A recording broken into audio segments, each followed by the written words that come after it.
Thank you for activating the in-game commentary. My name is Dave Gilbert. I am the head designer for Blackwell Convergence and CEO of Hybridjunkie Games.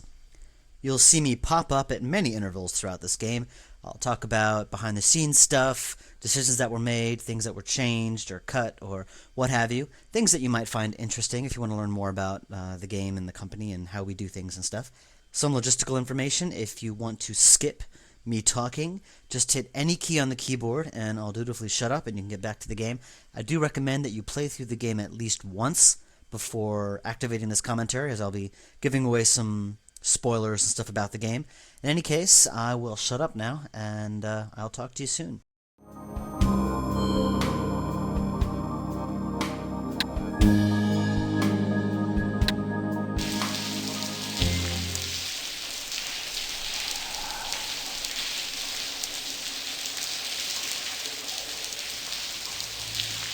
The big feature of this game is rain, and this is just rainy, cloudy, just overcast, just the sense of dread hanging over everything. I really wanted that atmosphere, and I think we pulled it off.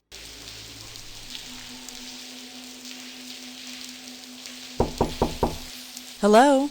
Anybody there? You really expecting an answer? I was just checking.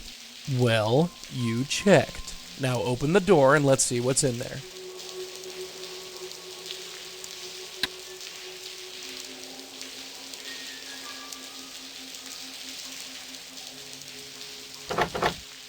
Joey, the door is locked.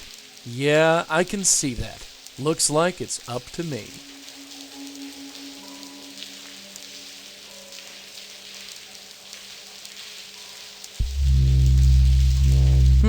Charming. Well, what do you see? Nothing. Yet. I'll see if there's a way to open that door. Looks like a paperclip. Hey, Dollface, I got a present for you. Joey, a paperclip just blew past my shoe. It's all yours, darling. What do I do with this? Try opening the door with it. Does that actually work? Sure, why not? Dave Goldfarb is kind of the Hybridjunkie veteran now. He's kind of the heavy hitter. He does all the major roles in all of my games. He was in Shiva, Legacy, Unbound. This game, he had 3 roles in Emerald City Confidential. He's just great. I'm just so happy to work with this guy. He's just total professional, a lot of fun to work with. Comes in, just really focused. Everyone should hire this guy. You need a game that needs a voice, call Abe. He's awesome.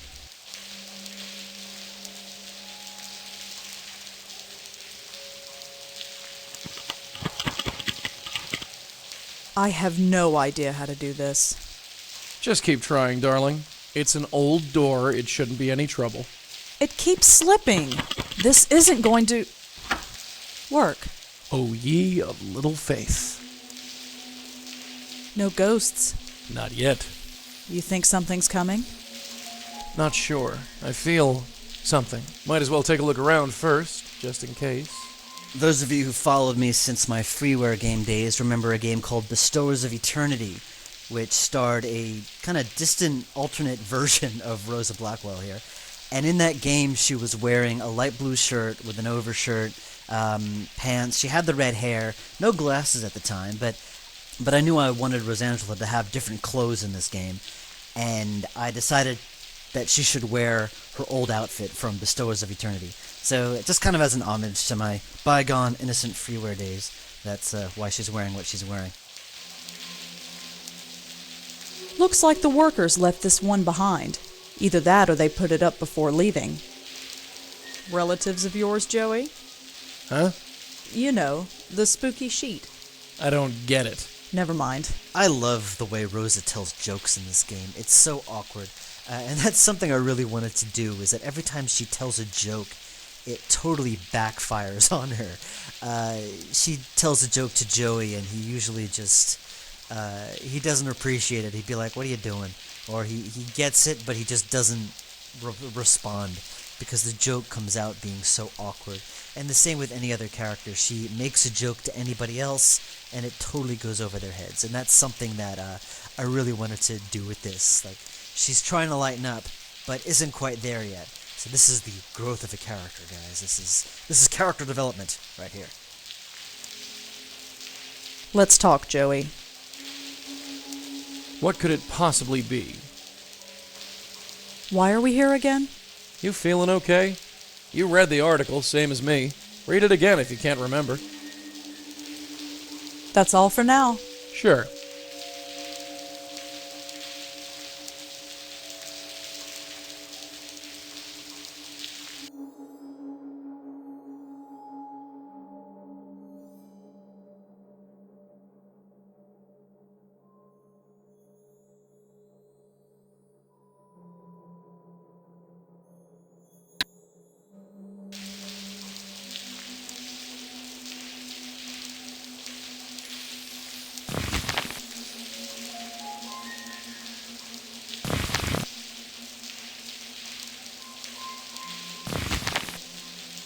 Looks like desk drawers to me.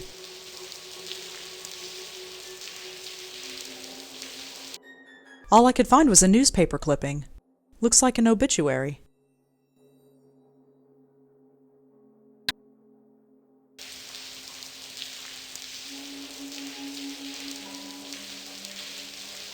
Looks like desk drawers to me. I'm not opening the window. It's pouring outside.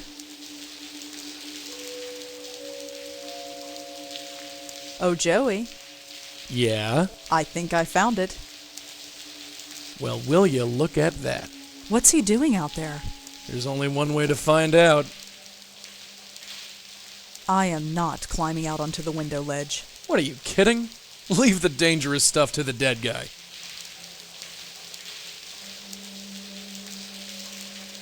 A spook on a window ledge.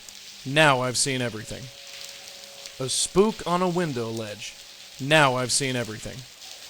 Alright, let's see what this spook has to say. Yeah, I know the drill. I'll wait here. He's a balding middle-aged guy. He looks kind of scared. Hello. Stay back. I mean it. I'll do it. Brian Silliman is the guy playing Alan, a guy I met through Abe, the guy playing Joey. I think every actor or actress in this game I've met through Abe. Brian's a great actor. I've seen him perform many times. He wrote and starred in a show with Shelley Shenoy, who did the voice of Josie Park in this game. So it's all one big, great, happy family.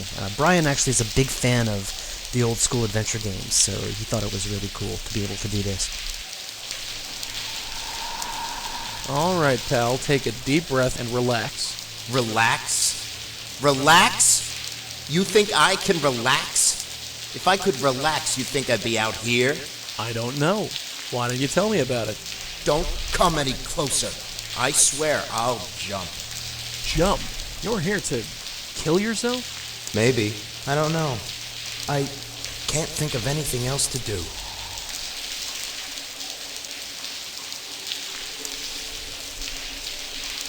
Hey, let's get out of this rain. What rain? This rain? Take a look around. It's pouring cats and dogs out here. I don't feel any rain. That's because... forget it. I think this might be too little too late. What do you mean? I mean, you can't kill yourself. You're already dead. What? I said you're already dead. That's sick. You're insane. Get off my ledge. Hey, are you Alan Riken? It's been a while, you might not remember. No, I don't remember at all. Although, I've had a lot on my mind. Yeah, that's why I'm here. I thought you could use someone to talk to. Did my wife put you up to this? Wife? No, just here for an old friend. Okay. I'm not sure who you are, but you seem to know me. What do you want to talk about?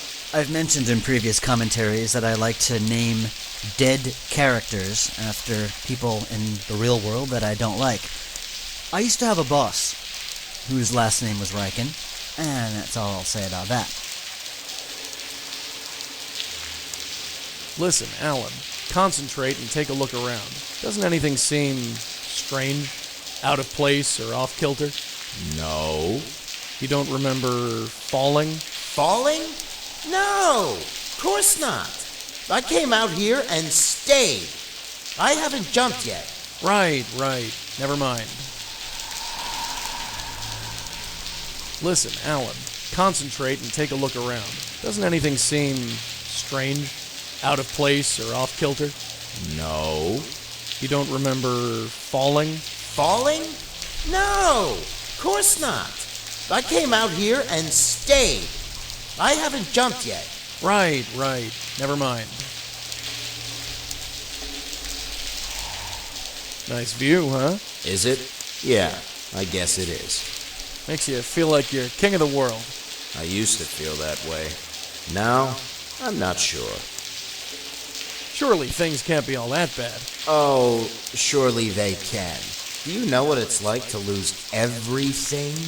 To have everything you loved and struggled for just vanish? I know something about that, yeah. Then you know what I'm going through. So what happened, Alan? What brought you to this? A fire destroyed my entire stock. The resulting lawsuits bankrupted me. That's no reason to kill yourself. You don't understand. I spent my life building this business.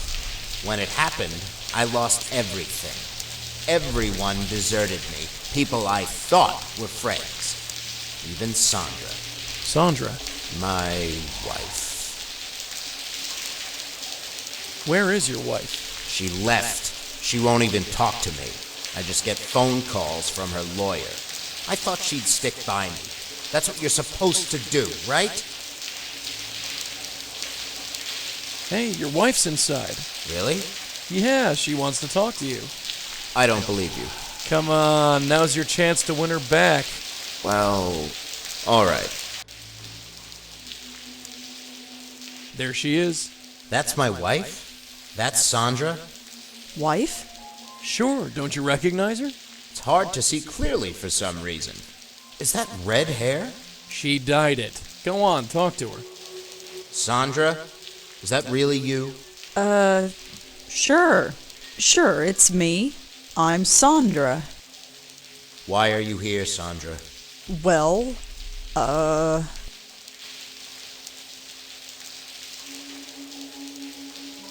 I came to laugh at you, Alan.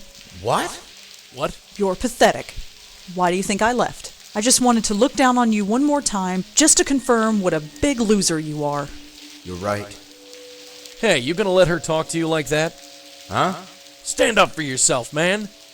Stand up for myself? You gonna let people push you around all your life? You're right. You're right. Let her have it. You know what, Sandra? Screw you. I'm broke, yeah. The business is gone, yeah. Life gets tough once in a while. A marriage is a partnership, Sandra. You certainly were happy to stick around when things were good. Yeah, when I was bringing home $200,000 a year, I wasn't such a loser. But when I'm in trouble, you're nowhere to be found. But you know what? You were just dragging me down.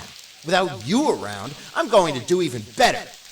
I might not be much, Sandra, but I'm better than you. You're not worth dying over. Get out of here. Bravo. That felt good. Quite a rush, huh? I feel like I can do anything. Like I've got a second chance. First thing I'm going to do is buy back this office. Yeah, about that? I made some mistakes before. I won't make them again. I might have fallen once, but... Wait. I fell, didn't I? I remember now. I'm sorry. You're not really my wife, are you? No, I'm not. I went out onto the ledge, and I slipped. I don't know why I went out there, but I wasn't going to jump. I was confused. For some reason, it seemed like the right thing to do. Stupid. Stupid. What a stupid way to die. Hey, what happened to that can-do attitude of yours? It makes no difference now, does it? Maybe not to anyone else, but it does to you. Maybe you're right. So what do I do now?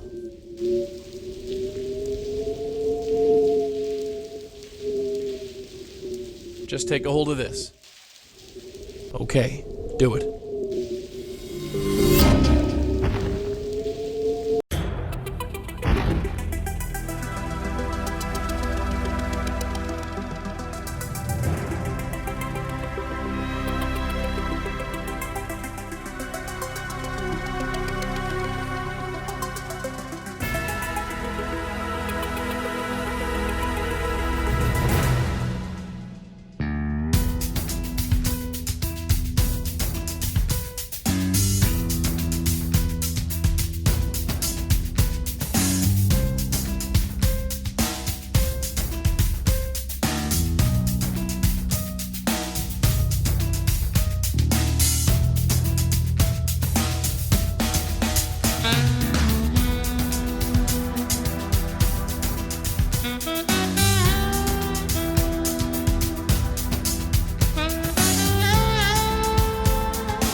Another day, another satisfied spook.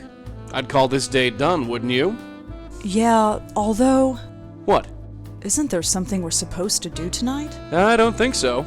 I feel like we're forgetting something. I'd ignore that feeling if I were you. You might have noticed by now that Rosangela's voice is different than it was in Blackwell Legacy. The original actress, whose name was Sandy Chen, she was unable to do the role this time around. She got a very demanding full-time job, which required her to do a lot of traveling, and she just wasn't around often enough. Plus, she lives quite far away.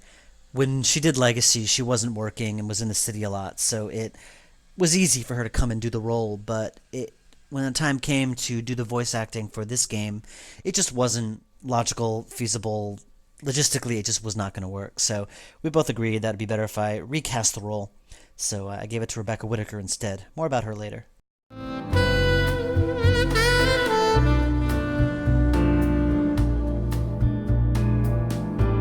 My computer. It's not the latest model, but it does the job.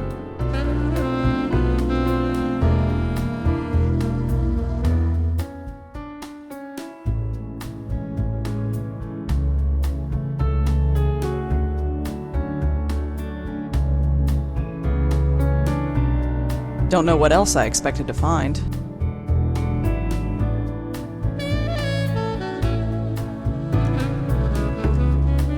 Don't know what else I expected to find.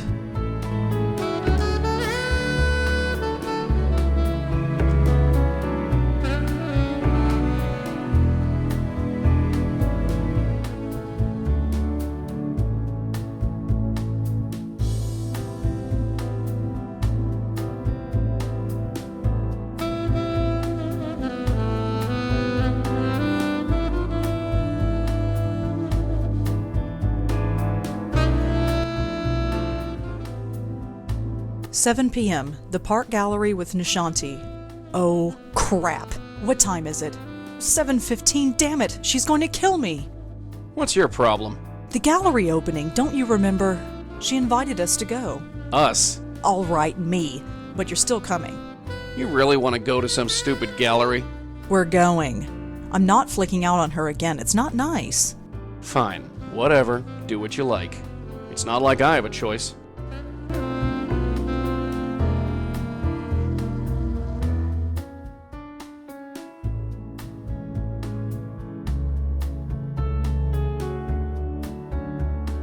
Here we go. The Park Gallery. It's on 18th Street by 10th Avenue. Let's go and get this over with. In my first commercial game, The Shiva, you could enter stuff into a computer. There weren't a lot of things you could enter, but it kind of got you more involved in looking stuff up. And in Legacy, I got rid of it, where you just used the notebook to look stuff up, and it took the challenge out of it. And I brought back the typing interface for Unbound, and people seem to like that a lot better. So I brought it back in full force here. So Your comments work.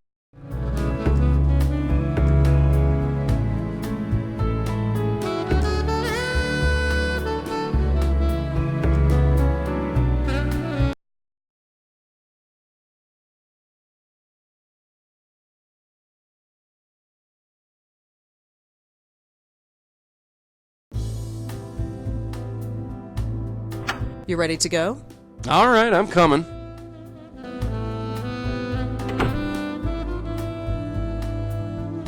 I have no idea who lives there. It's the trash room.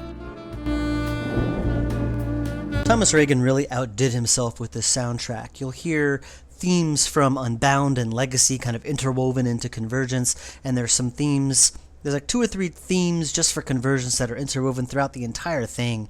If you go to the gallery, Monique's office, and at the Minetta, you'll hear the same kind of theme throughout. It's just very beautifully done and very subtly done. And the saxophone is just amazing. It's a real saxophone. He has a saxophonist friend who did that for the soundtrack, and it's just beautiful. I'm a little biased, but I just love this soundtrack. Thomas Reagan really did an amazing job. You all should hire him if you need game music. Go call Thomas. He's awesome.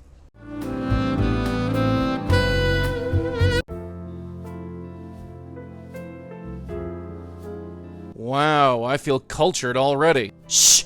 Hi, are you here for the opening? Yes. Great! But I'm sorry, I think you came on the wrong night. The public opening's in 2 days. Tonight's a private showing. Oh no, I'm with someone. Nishanti Sharma, is she here? Really? Let me check. Nish? Nish? Yes, Someone here says she knows you. that must be Rosa. It's all right, Josie. She's with me. Okay, thanks. Sorry about that, you know how it is.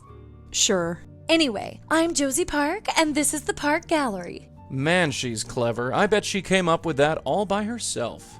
Go on in, have fun. If you have any questions, feel free to ask. The Park Gallery is a place I made up. It's not a real gallery.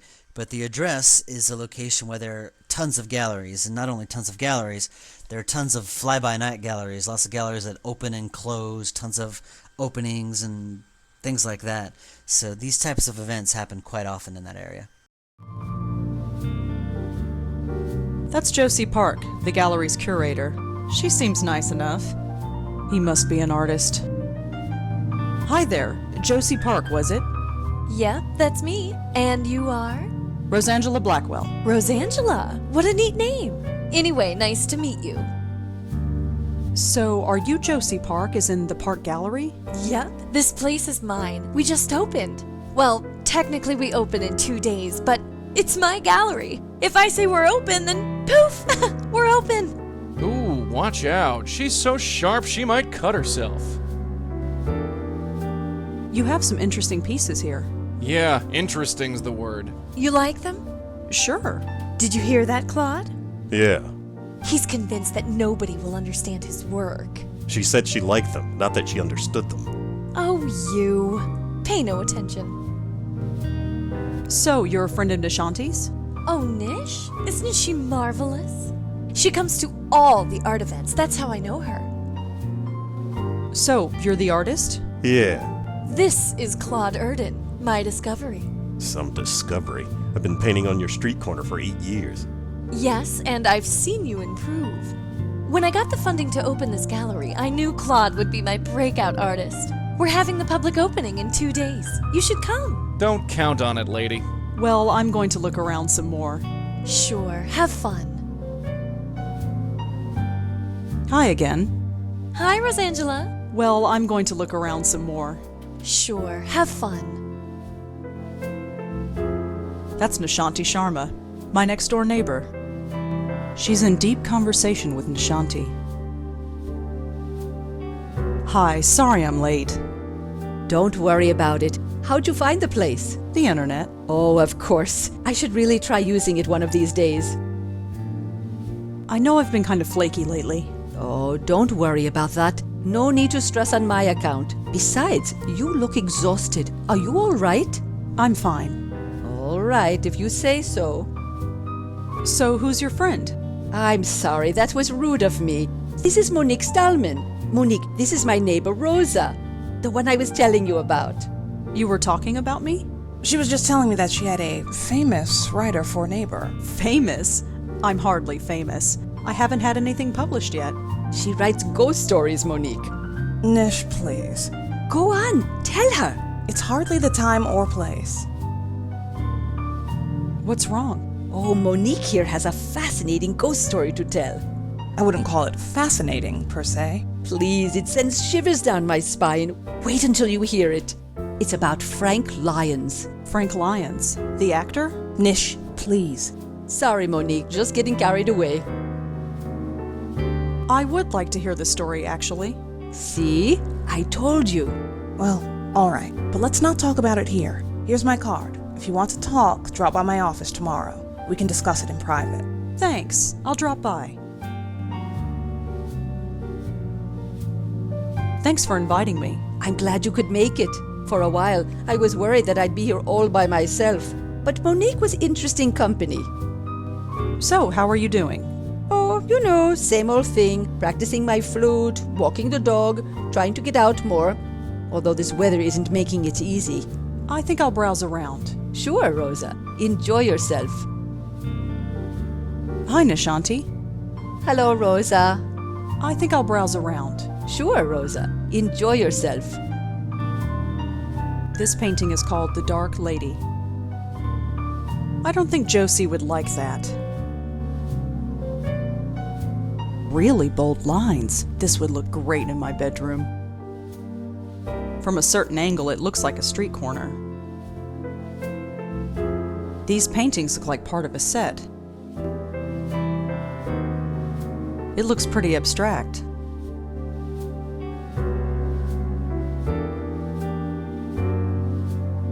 Rosa, you're not leaving now, are you?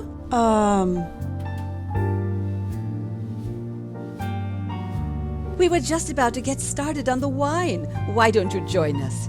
Come on, let's get out of here. Well, Please stay. We hardly see enough of each other as it is. Working with Rebecca as Rosa was interesting because Rebecca as a person is a very confident, very outgoing, very outspoken young lady, shall we say, and Rosa is not. And it was just interesting seeing her kind of internalize all of that energy into Rosa. It was really quite neat to see. And she did kind of have these little outbursts where she would just say something really just mad crazy funny. If you play the game and get access to the bloopers, you'll see what I mean. But she would just come in and have so much fun. It was just, she just had so much fun doing it. It was just a blast to work with her. So I hope she'll stick around because I don't want to have to recast this a third time. okay. Wonderful. Fantastic. Come on, Josie. There's 5 of us here. That means it's a party. Pour more of that wine and let's get it started.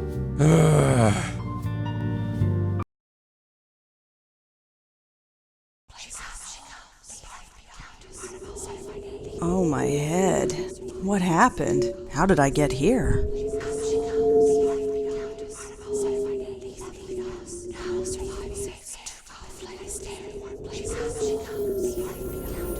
Is this how your generation treats the duty? What? Who are you? Someone who has been here far too long. I don't understand. It does not matter. We will meet again soon. Continue your sleep. You will forget me when you wake up. Your time will come soon. I just pray that you are ready. Madeline I envisioned as Madame de Pompadour, kind of this very high-class French woman in that dress and tiara kind of thing, kind of walking around talking like a disapproving mother. Or she's really a cool character. I wish I could give her more play in this game. I deliberately kept her appearance short because I felt that there was so much backstory being thrown at you. I didn't want to completely overwhelm you. We've already got the Countess and Joseph Mitchell and Joe Gould. Madeline is also part of it, but you'll find out her part of the whole story in another installment. Right now, I kind of wanted to introduce her, be all mysterious, and then kind of fade away. So you'll see more of her later, but for now, she's just deliberately enigmatic.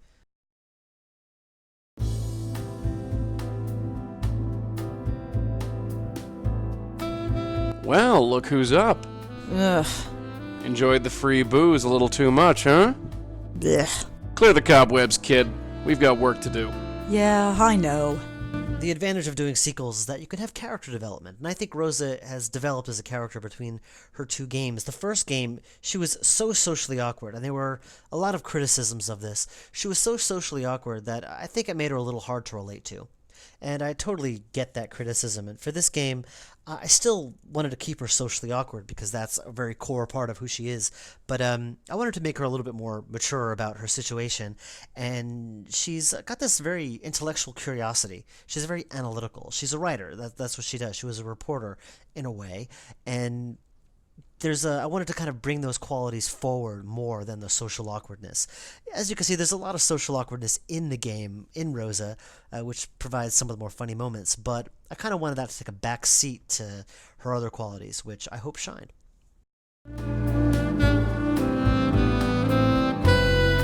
I don't know why I even bother keeping that. Remote controls don't work when Joey is around. This couch came with the apartment. I have no idea how old it is. It's an African ghost drum. It's supposed to keep ghosts away when you play it. It doesn't work. Yeah, it's fake, but you can hardly tell. With Joey around, it's impossible to get a decent reception. Somehow he blocks TV and radio signals. I got cable installed last month. Seems to do the trick, even though I rarely watch TV.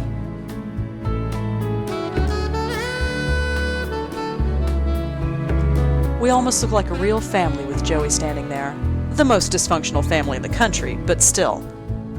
I look scared out of my mind. Maybe I could sense Joey, even then. If so, I had a good reason to be scared. Auntie Lauren and me, on the Brooklyn Bridge. I don't remember anything about that day. I barely remember Auntie. All my life, I wanted to know more about her. I never imagined that she was a medium.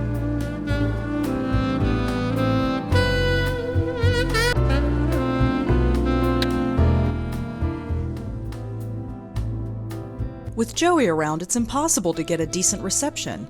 Somehow he blocks TV and radio signals. I got cable installed last month. Seems to do the trick, even though I rarely watch TV. I sold all of my books to a used bookstore last month. Didn't take long for the shelf to fill up again. When was the last time I watered that plant? I think it was a week ago. I'm surprised it's still alive. I'll water it later. It's Griff, the PI bear. I've had him since I was a kid. He's really starting to show his age. Hey Griff, how are you today? Fluff all secure? Holding yourself together? Awesome.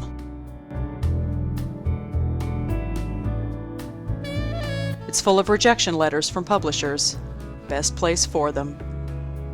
I'm not rooting through my trash. I threw that stuff away for a reason.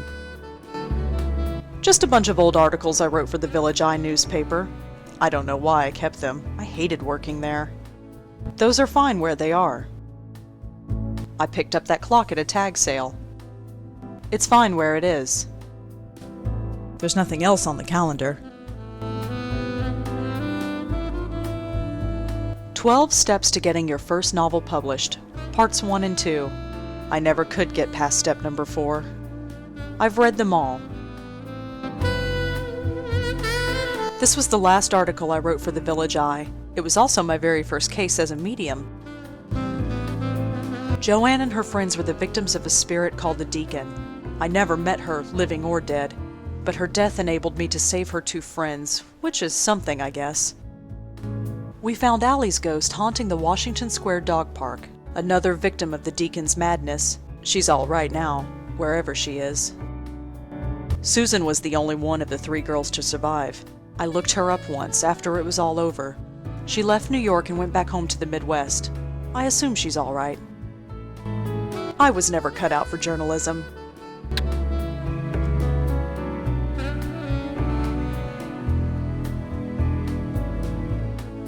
A rubber plant. Obviously fake. Can't do anything with that. She picked this up at a flea market a few weeks ago. She only played it once, then shoved it up here. She looked disappointed, but she didn't tell me why. What do you want me to do, scare it? Just an old couch. What do you want me to do, scare it? This is called a remote control. She says it's supposed to turn on that television from far away, but I've never seen it work.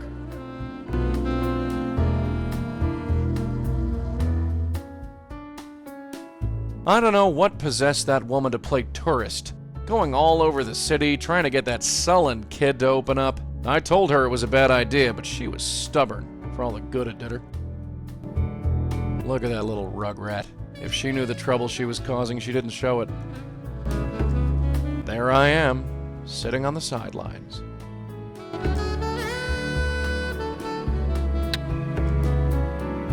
I've got no interest in that thing. I remember when her aunt bought this for her. Was it almost 30 years ago? Jesus, I'm surprised it lasted this long. Don't know what I could do with it. That plant is getting a little top-heavy. I can't touch it. I've never met anyone who read this much. No wonder she needs glasses. I can't touch it. It's full of trash. What do you expect? It's a telephone. These things get smaller every year. A bunch of newspaper articles she wrote for a local rag.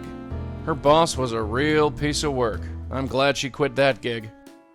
What do you want me to do, scare it? I can't make heads or tails out of that thing. Fortunately, I can't use it anyway. A tacky clock.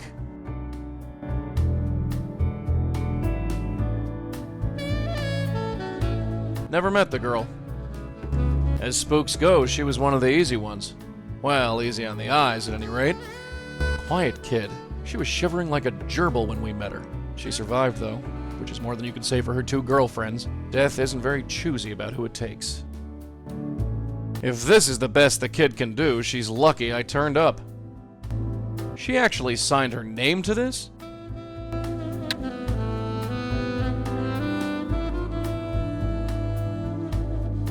You coming? Yeah, sure.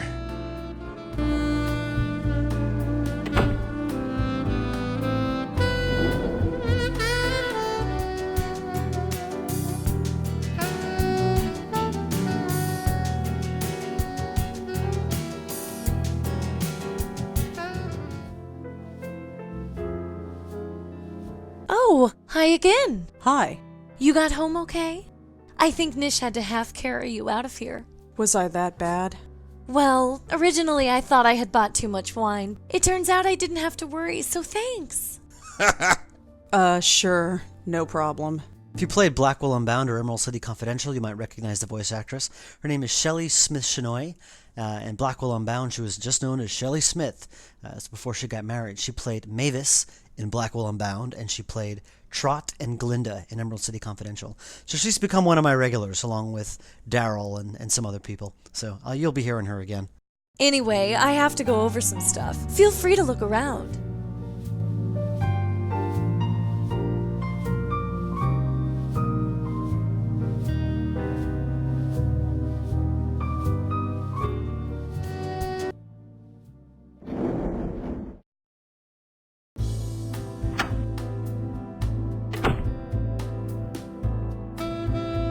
I know that area. That's Astor Place.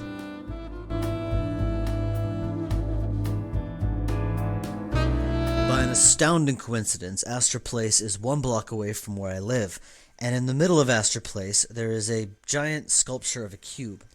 Hence the name CubeStar for this film company. So that is some New York-based Blackwell trivia for you, so you can impress your friends when it's sure to come up in conversation.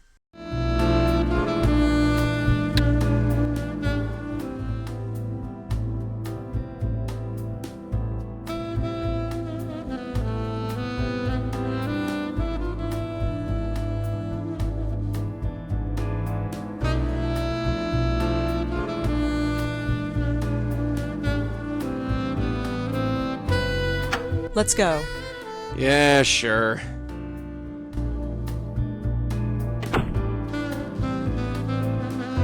Joey, Can I help you? this elevator is taking forever. Yeah, how about that? I have an idea. How about pushing the button? Oh, right. That's all for now. Sure.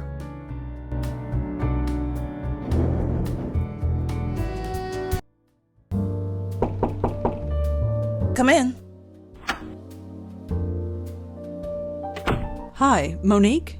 Oh, hello. You're Nishanti's friend, aren't you? The writer? Yeah, that's me. I almost didn't recognize you standing upright. Right. I don't usually drink that much. Well, we all make mistakes. Monique's voice acting has an interesting history. It was recorded 3 times. The first time, the actress was just so not fond of her work that she actually stopped in the middle and said, "I don't think I can do this," and left, quit. So I couldn't use her. And then I recast the role, and when I listened to it later, it was just so corrupted and weird and modulated, and I couldn't bring the actress back. She was busy doing other stuff.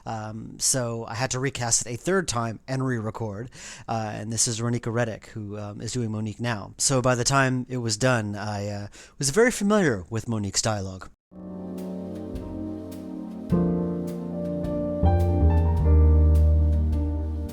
So, what do you do here at CubeStar? I'm the executive producer. In a nutshell, I make sure everything gets done, on time, and under budget. She whips everyone into shape, huh? I like her. So, you have a ghost story, is that right? Oh, yes. It's really nothing. Kind of embarrassing, really. Nishanti said it had to do with Frank Lyons. Yes, it was all over the news. You know what happened. Yes, he died of a heart attack while filming his last scene, right? Yes, that's what happened. So what happened next? Next, I hear him. You hear him? Over in Central Park, near the Gothic Bridge. It's where he died. I pass the area every morning when I go jogging. I can swear I hear him, calling me. Really? It's like well, it's probably just my own guilty conscience. We profited from his death. There's no denying that. But what could we do? Give the money to charity? We have investors to pay back. Anyway, that's my ghost story. Take it or leave it. I say we take it. We haven't been to the park in a while.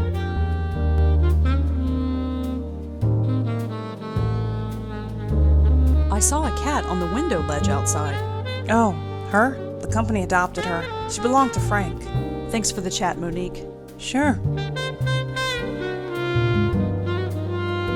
Nice view from up here. Please don't close the window. There's a reason why it's open. This poster is for a film called Water Under the Bridge. It stars Frank Lyons.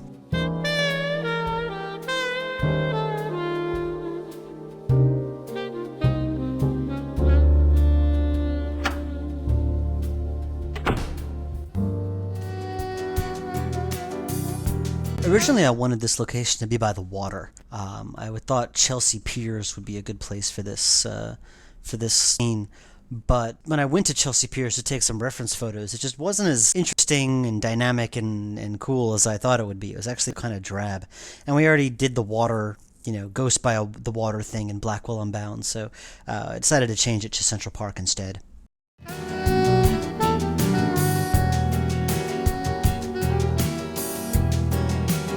Hi there. I knew you'd come.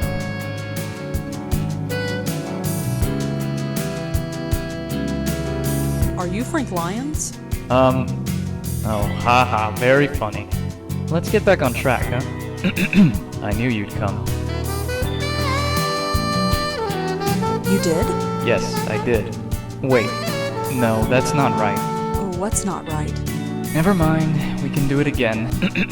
I knew you'd come. Why do you keep repeating yourself? No. No, that's not right either. What are you talking about? Look, don't worry about it. We can do it again, right? Do what again? Okay, one more time. I knew you'd come. Could I ask you a couple of questions? Huh? Oh, come on. That's not even close. Let's try it again. I knew you'd come. Never mind. We'll talk later. Yeah, I think you need to practice some more.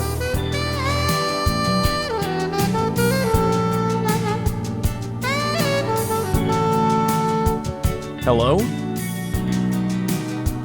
Oh, hey, you with the company? company? Oh, I guess you're not.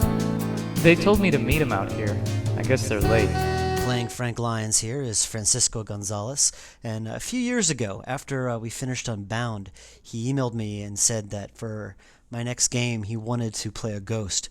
So I kept this role aside specifically for him. So that's all you, Francisco.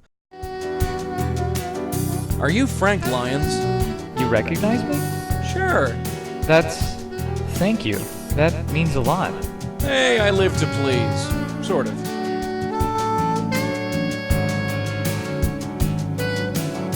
So, Frank, what are you doing here? Oh, you know, just waiting to finish up. Just one scene to go and I'm done. Finally. Done is the word, yeah. Never mind. So, we're on a movie set? Yep, the film is called Water Under the Bridge. Really? Yeah. Actually, I'm probably not supposed to tell you that, but we're hardly Paramount Pictures or anything. Just don't tell anyone, okay? Oh, lips are sealed. Are you sure this is a movie set? Yeah. Where are all the lights, equipment, cameras? You know, I'm not sure. They should be on their way. I don't know what's keeping them. Could you tell me the last thing you remember? What do you mean? I've just been hanging out here. And before that? I was... Let me think. Yes? The Minetta. The Minetta? Yeah, I was there. I'm always there. Listen, Frank, you seem like a swell guy, but I have to be honest. You're dead. What? I mean it. You've been haunting this area for months now. Ha! Very funny. My career might have one foot in the grave, but it's not dead yet. My ship will come in. You'll see. Hey, have you ever been to the Park Gallery down in Soho? No, sorry. I've never heard of it. What can you tell me about Monique? Miss Stallman? She's a good lady. I just wonder where she is. You expecting her? Yeah. We can't start without the executive producer, can we? I could swear I saw her run by a couple of times, but why wouldn't she stop? So, tell me about yourself, Frank. Oh, I'm just an actor. I just walk and talk the way they want me to. Oh, come on. There's gotta be more to you than that. I don't really need anything else. I'm not in the magazines, but I think I'm okay with that. I just want to finish what I start. Just what is the Minetta? Minetta? Yeah, what is it? The Minetta. I'm famous there, you know. You can always find a willing ear there, and some donations for the fund. The fund? What fund? Yes, they are very kind. Why are you talking like that? Talking like what? Like you... Oh, never mind. Well, see you around. Sure, bye. As much as I'd like to, I can't leave without her.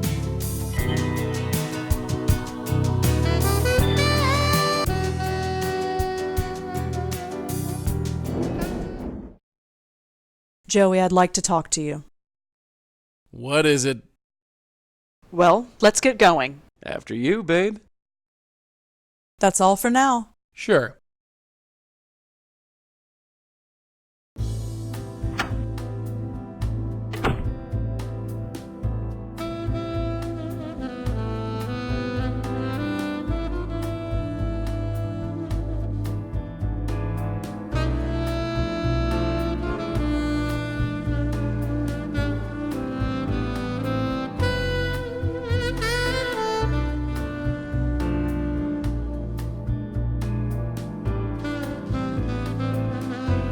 Come on, let's get going.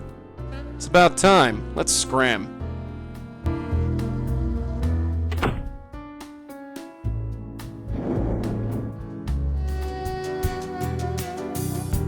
I always pride myself, if there's a location in a Blackwell game that's based on a real life location, I always pride myself on making sure it's accurate. And the Minetta, which is a real place on McDougal and Minetta Lane in New York City, is a real place. And at the time I started this project, this background was true to life. The Minetta did look like this. Unfortunately, over the course of production, the Minetta was sold, bought by someone else, and then completely renovated. It actually looks very much the same.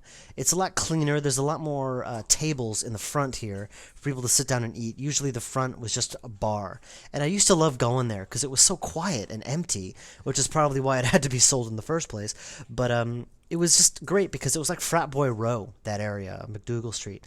And that was the one place that was always empty, and there was a sense of old New York about it, which I really liked. And now, of course, it's a lot more popular, and the place is always slammed, so I don't go there as often as I used to. But it's still a cool place to go. It's definitely a taste of old New York, so you should go. Check it out. Black and white pictures of old celebrities. I don't recognize any of them. It's a portrait of an old man. There's nothing but empty tables back there. He looks pleasant enough, even though it's practically empty in here. Hi. Good afternoon. What can I get for you? Oh no, I'm not here to drink. Not yet, anyway. I was hoping you could answer some questions for me. Really? Yeah, is that a problem? No, it's just that this never happened to me before. You always see bartenders being questioned in the movies, but it never actually happens. You a detective? Something like that. Cool. How can I help? The bartender, the image, the face and design of the Minetta bartender here is based on a real-life person, the winner of a Blackwell fan art contest that I hosted like fall, summer of 2008. The guy called himself Mutajon, or Motajon. I hope I'm pronouncing your name right. He made Blackwell characters. He made Rosa and Joey out of clay.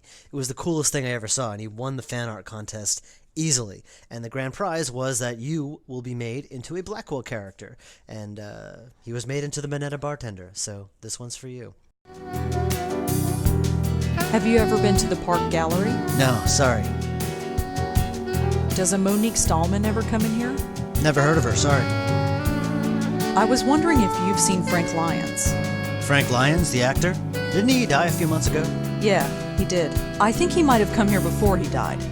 Well, we get all sorts in here, but I don't think we've ever seen him. You might notice that the combining clue interface is gone from the game.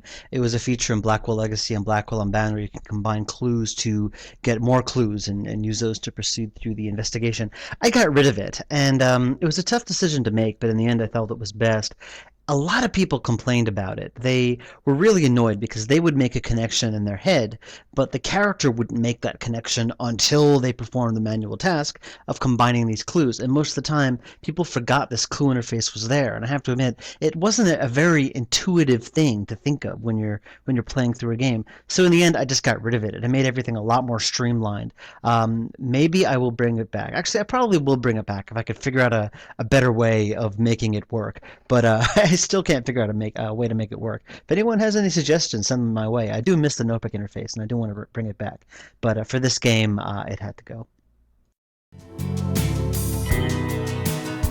What can you tell me about this place? The Minetta? Been here forever.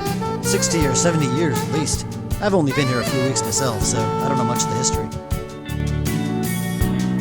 What can you tell me about this place? The Minetta? Been here forever. 60 or 70 years at least. I've only been here a few weeks myself, so I don't know much of the history.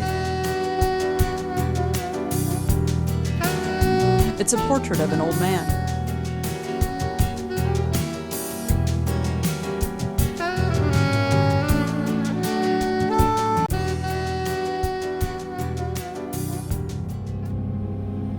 I knew you'd come.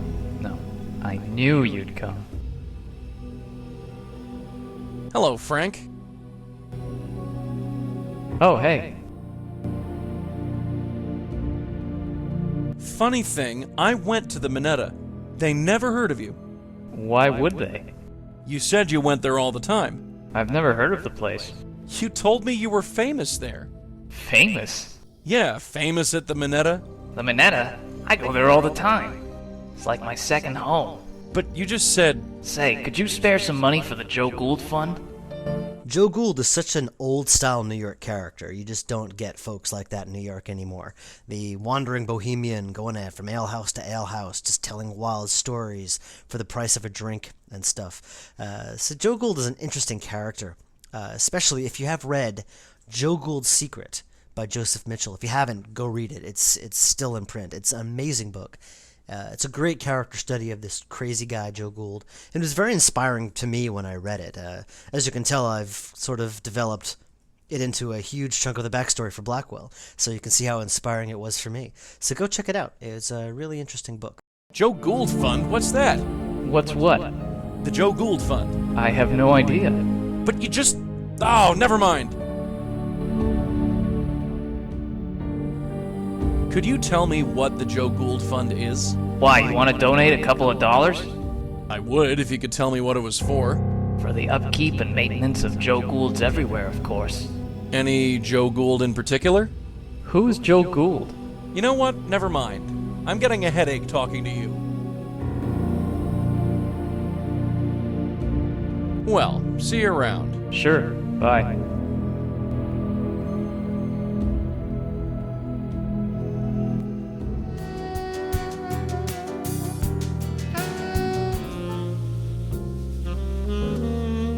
Hi there. Got time for some more questions? Sure, ask away. Have you ever heard of Joe Gould or anything called the Joe Gould Fund? Yeah, you could say that. Sometimes I think they should just rename this place the Joe Gould Bar and be done with it. Really? People hear about him and they come in here to ask about him. That's his portrait up there behind you. He died a long time ago. Who was he? He was some homeless guy who wandered the West Village in the 50s and 60s. He told some crazy stories and people found him entertaining, so they gave him money for his food and his beer. He referred to the money as the Joe Gould Fund. He also tried to write a book or something. He never finished it? Nope. Hey, sounds like your soulmate. Anything else you can tell me about Joe Gould? I don't know much else, sorry. If you want to know more, check in another time. Lots of artist types come in here. They all know about Joe Gould.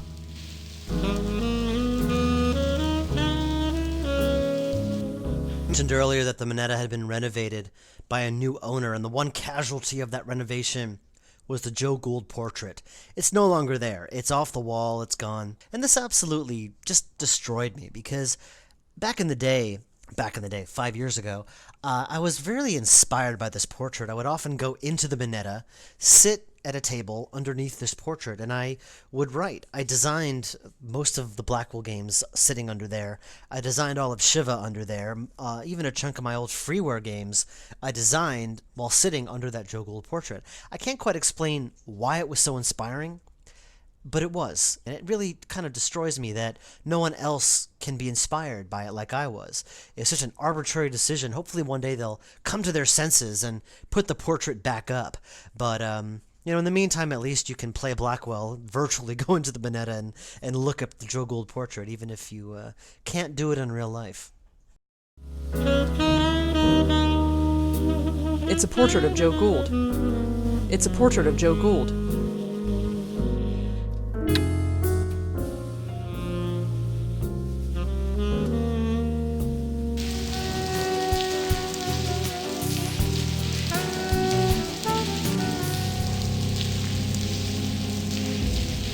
What do you mean?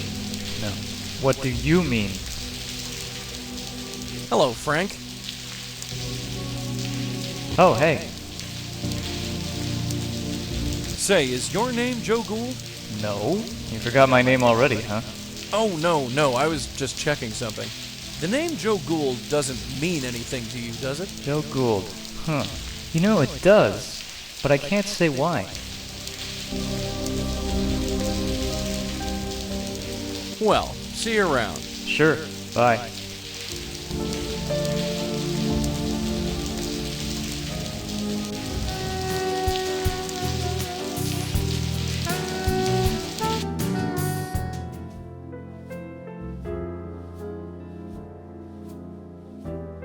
Hi, Josie? Yes? Hi, Josie, can I talk to you for a bit more? I'm kinda swamped, but okay. So, how's everything going? Oh, busy. This is my first public opening. I want it to be just right. Tell me about Claude. Oh, I found him on the street. Literally. He made his living painting street scenes and selling them to tourists. But he's too much of a genius for that. Don't you think so? Oh, yes, definitely. See? I knew he was the right choice for this gallery. How much do these paintings cost? Oh, I can't reveal the prices until the public exhibit. But if you're interested in any of them, let me know. I'll discount it for you. Oh, no thanks. I'm not really in the market for any art right now. Translation, she can't afford it. Oh, all right. But if you change your mind, let me know.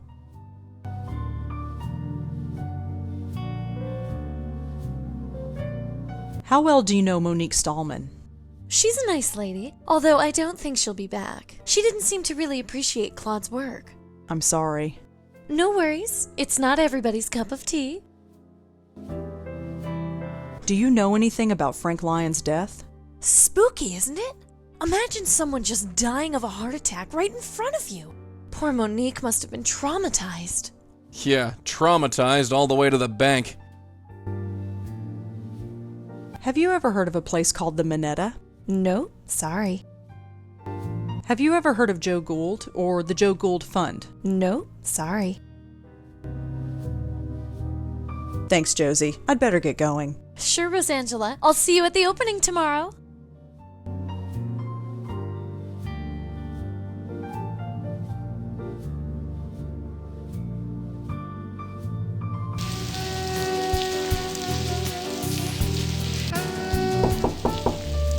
Come in. Oh, hello. Again? Oh, Ilsa, you're back. Make yourself at home. You always do. Originally, there was no rain at this point in the game, and the cat just kind of came in arbitrarily. And a lot of the testers were annoyed by that. They were like, why is the cat coming in? You know, it's just such an arbitrary thing. And so I decided to make it rain, and they became less bothered by it, because, yeah, the cat's coming in out of the rain, so it makes more sense. So that's why it's raining now.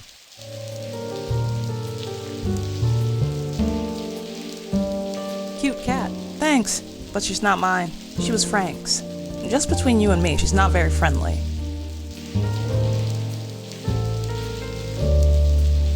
Tell me about Frank. Frank? He was a solid actor. Not A-list material, but dependable. He could read his lines and hit his marks and look good on camera. He didn't demand much, and he was easy to work with. We set him up with an apartment nearby. That was all he needed. That reminds me, we still haven't moved his stuff out. I'll have to get on that.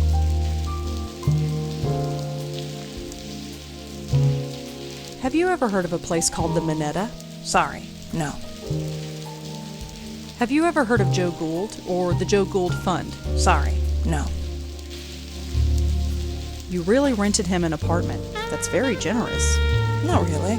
The company owns it, and it's rent controlled. We couldn't pay him much, so it was the least we could do. Can you give me the address? Of Frank's old apartment? Why? I just wanted to look around. I ask again. Why? Research. You're very dedicated, but I'm afraid the answer is no. I'd like to give Frank some bit of dignity. Thanks for the chat, Monique. Sure. She's a little black cat. I don't recognize the breed. She's wearing a little collar with an ID tag.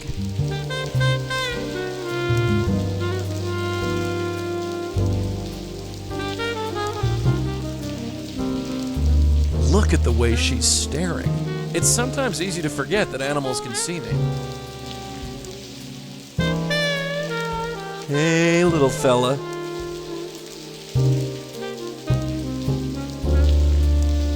All right, Elsa. Let's see what's on your ID tag. 12th Street and Avenue A. Hopefully that's where we need to be. This puzzle was a bit different to start. It involved Joey scaring the cat, and the cat leaping off the chair and landing on the floor.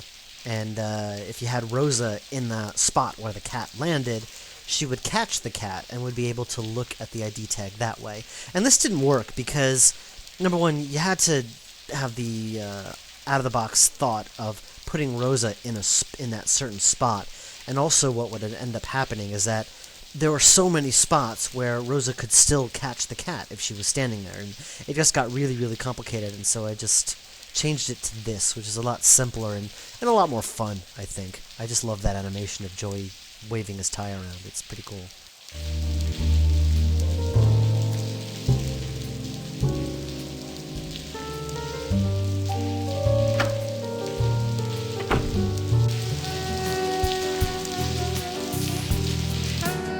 Far East Village is full of apartment buildings like this. I actually had a friend who lived in one of them, and the first time I went in, I was like, wow, this is so old-fashioned. But then I kind of realized it wasn't just old-fashioned, it was just really old. It had the, those gate elevators, and it had like all that old-style kind of paint, but it hadn't been painted in like 50 years. It was just very old. And it had that cool old-fashioned look, though, which I love, like anything from the 40s I love, but it just hadn't been touched since the 40s. And it was a rent-controlled apartment, which is why my friend was staying there. And I figured Frank, he was staying in a rent-controlled apartment, it would have to be in the Far East Village and look like this. So this is very true to life, right here. That's Frank Lyon's door, or at least it used to be. Locked.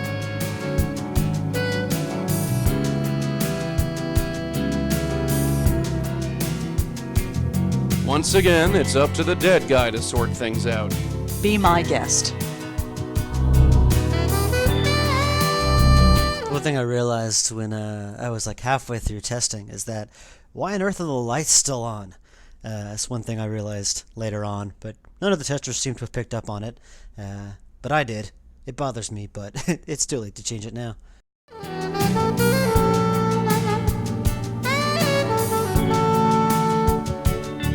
Looks like a film script.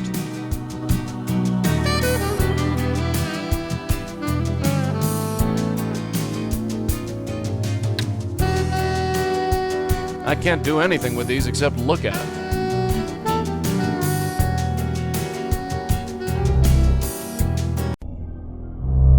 You sure this guy was in pictures? He didn't even have a hot tub. Was he supposed to? If I was in pictures, I'd have a hot tub. Well, naturally. Although, I did find something interesting. What? There was a piece of paper just lying on a table. Do you remember what was on it? Of course I do. Sounds like a film script. Probably the last thing he worked on before he died. You ever hear these lines in a flick before? No. I haven't gone to the movies since, well, you. Makes no difference. It's probably not important.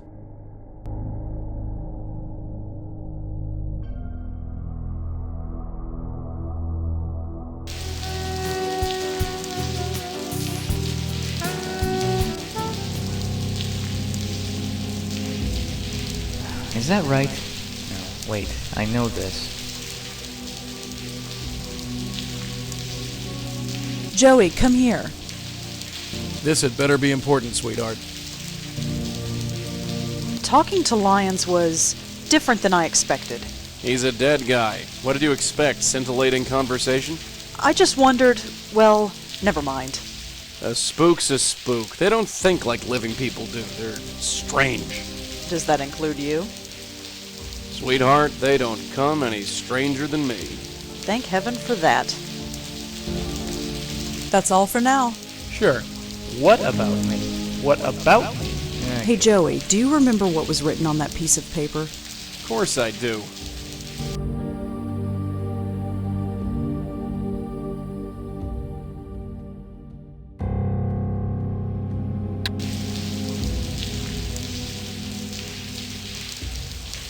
Hi again. I knew you'd come. How did you know I'd come? I know you, Vaughn. Perhaps too well. Listen, I have to tell you something. Come on. The boat's going to leave any minute.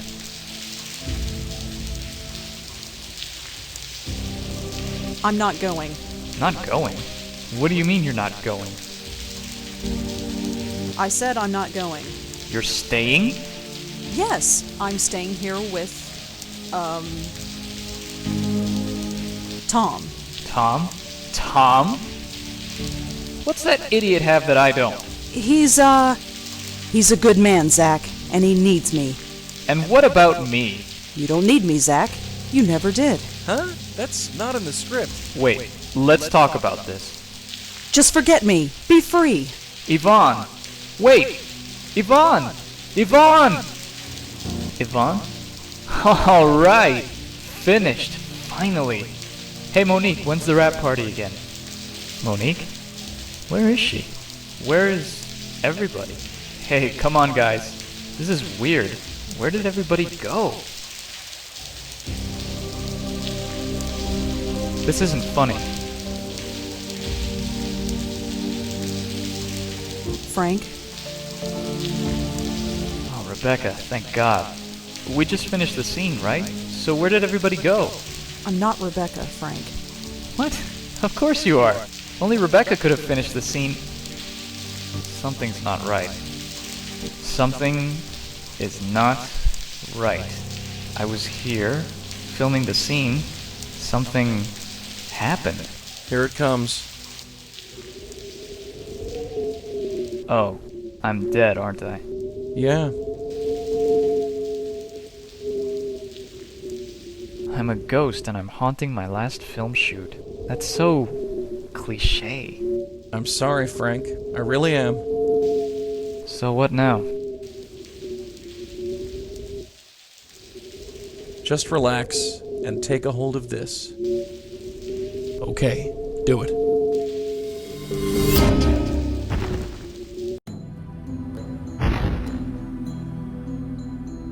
Ow! I gotta work on my landings. It's so bright. It should hurt my eyes, but it doesn't. I don't think it's real light. I'm not sure what it is. It's beautiful. Just head towards it, Frank. That's all you need to do. You know, my very first acting role was a ghost. I was 8 years old. We put on a Halloween play in the 3rd grade. I played Scary Ghost number 3. Funny the things you remember. It wasn't a bad life, was it? I might not have made it big, but I made it somewhere. How many can say the same, huh? It's not a contest. No, you're right. I've had a lot of lucky breaks. I've always been thankful for that. Maybe being choked to death was the price for that luck. Yeah. Wait, what? You weren't choked, you had a heart attack. No, I was choked. I remember it distinctly. The news reports all said it was a heart attack. No disrespect, but I think I know how I died. The large hands around my neck? You don't forget a thing like that. Why would the press lie about how you died? I don't know. You'd think that they'd love a story about a murder. Funny, it doesn't even bother me. I think I'm ready to go. Wait, hold on a second. No can do. I gotta fly. See you around, and thanks. Just a few questions. Damn it.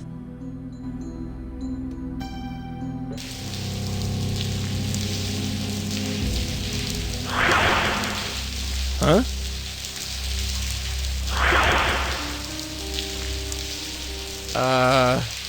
Hey, what the? I'm warning you. You? No, it can't be. I can still help you. Playing the Countess here is Renika Reddick, and I first saw her in a play with Brian Sullivan, who plays Alan, and Shelley Shinoy, who plays Josie, and I was so impressed by how much energy she had. She actually played a witch named Sharkana, and she got onto stage and she just let out this huge laugh, and she bellowed, and she just had so much energy. And as soon as I saw her, I'm like, I want to use her voice for something.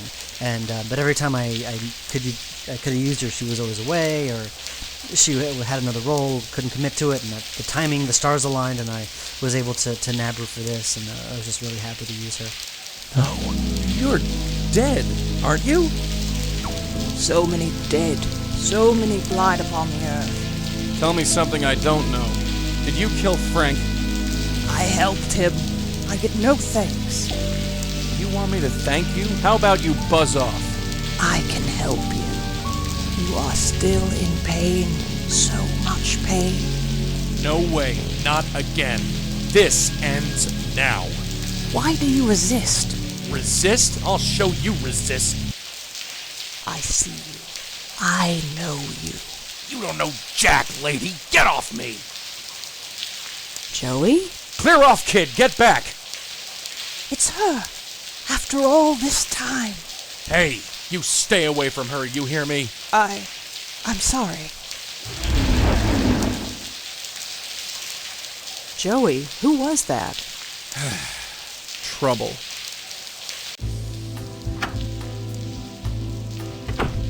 Well, Well, what? who is she? Her? She's nobody's sweetheart. just some spook. She attacked you, Joey. Why did she do that? I have no idea. You think I've got all the answers? Well, you're wrong. I'm just in the dark as you are. You're lying. You recognized her, and she knew you. Tell me, Joey, please. Yeah, I know her. She calls herself the Countess. She's from an old case, back when I was with your aunt. She was alive then, and just as crazy. Tell me. Look, it's late. You want to be up all night, or you want the short version? Tell me everything. We thought she was a raving loony at first. We'd see her on the street, ranting like a crazy woman. We were investigating these two ghosts. Both had been killed by an old woman. Didn't take much deduction to put two and two together. So she was killing people? Not exactly. She thought she was freeing people. You see, she was a medium. A medium? Like me? Like Auntie? Yeah, only she didn't have a spirit guide. There was this reporter, Joseph Mitchell. Somehow they formed a bond. He didn't know it, but whoever he wrote about, she would go and kill. She was freeing their spirits, which is what you mediums do best. But they were still alive. She didn't seem to realize that. In the end, she tried to free your Aunt Lauren. So, we stopped her. You stopped her? How? We just did. So what now? Her spirit is seeking revenge? I don't think so. Why now? Why all this time? Besides, I saw her die. There was no ghost. So she's not a ghost? I don't know what she is. Let's talk about this in the morning. Right now I'm taking a hot shower and going to bed. Sure. I'll hold the fort. One of my biggest problems with Unbound and Legacy is that the majority of the game is just pure investigation, and then there's a big climax at the end, and then the game is over.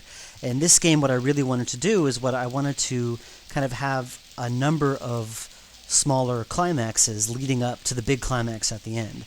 I wanted to have more exciting, interesting things happen during the game, so there's more of a constant payoff. So I hope I pulled that off.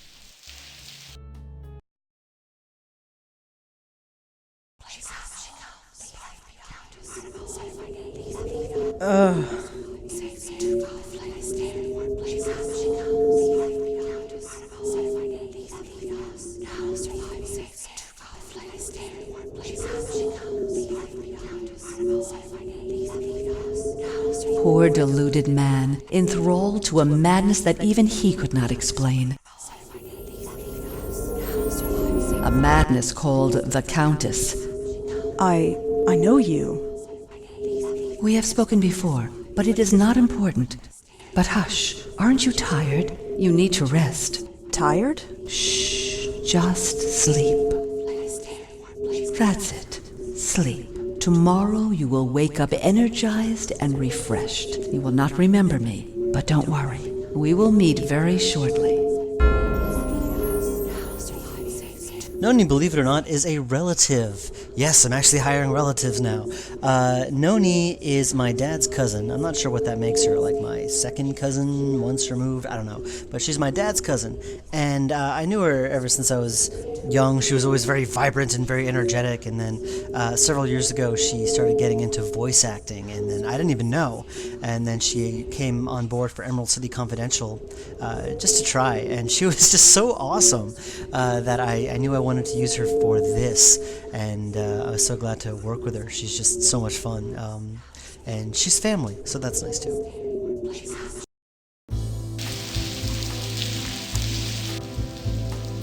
Good morning. You're perky today. Sleep well? Yeah, I did. I've been thinking. Too much has happened for this to be mere coincidence. What do you mean?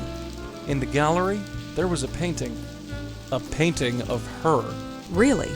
I knew it looked familiar, but I didn't recognize it until now. What did it look like? Why don't we head over and you can take a look for yourself? Come on, let's get going. Yeah, let's blow this popsicle stand.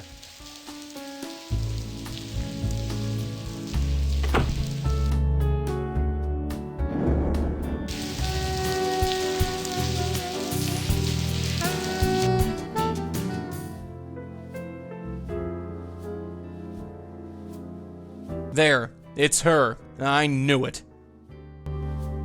Now look at that and tell me this isn't a coincidence.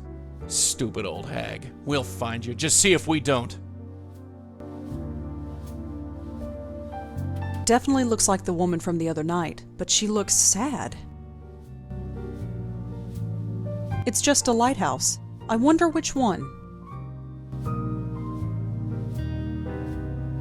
I'd better not touch it. Josie would get mad. Hi, Josie, can I talk to you for a bit more? I'm kinda swamped, but okay. I'd like to know more about that painting there. Oh, the Dark Lady. It's different than his other paintings. I'm worried the investors won't like it, but Claude insists. What do you want to know? What can you tell me about the Dark Lady? Well, it's different, isn't it? Claude's work is mostly abstract, but this is actually of a specific subject. Did Claude ever say why? No, but she's definitely striking. She strikes all right. I still got the scars. Claude gets weird when I ask who she is or why he put her in front of the Roosevelt Island Lighthouse. I figure it's just one of those eccentric artist things. The Roosevelt Island Lighthouse, huh? It's been a while since I've been over there.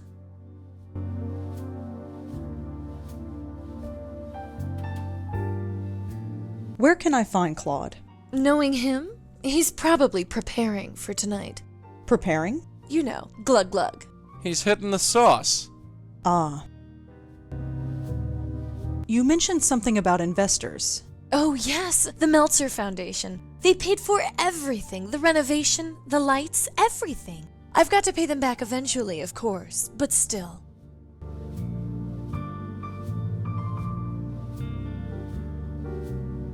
Have you ever heard of Joe Gould or the Joe Gould Fund? No, sorry.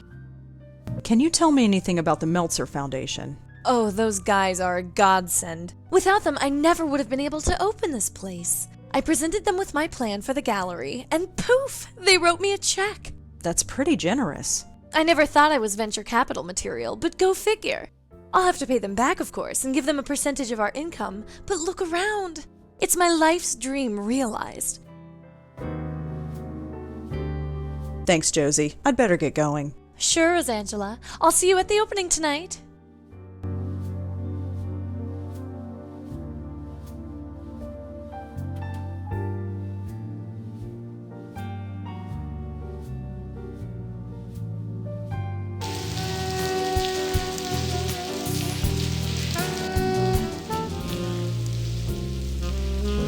Claude?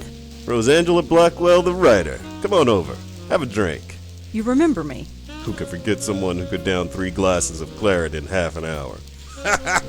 Playing Claude is Daryl Lathan. He was Cecil in Blackwell Unbound, and he was Isaac in Blackwell Unbound.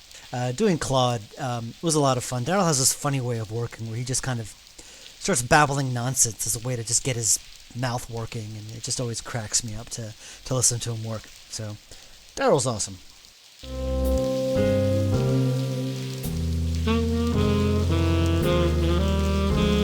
Bit early to be drinking. Says the woman who had to be carried home the other night by an old Indian lady. My opening is tonight, and I intend to be well and truly plastered. It's the only way I'll be able to bear it. I'd like to talk to you about your work. I'd love to, but I'm not drunk enough.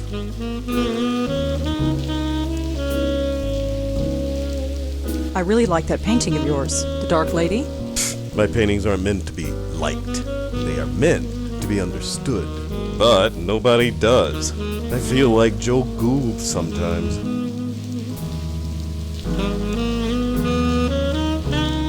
I'd really like to know more about The Dark Lady.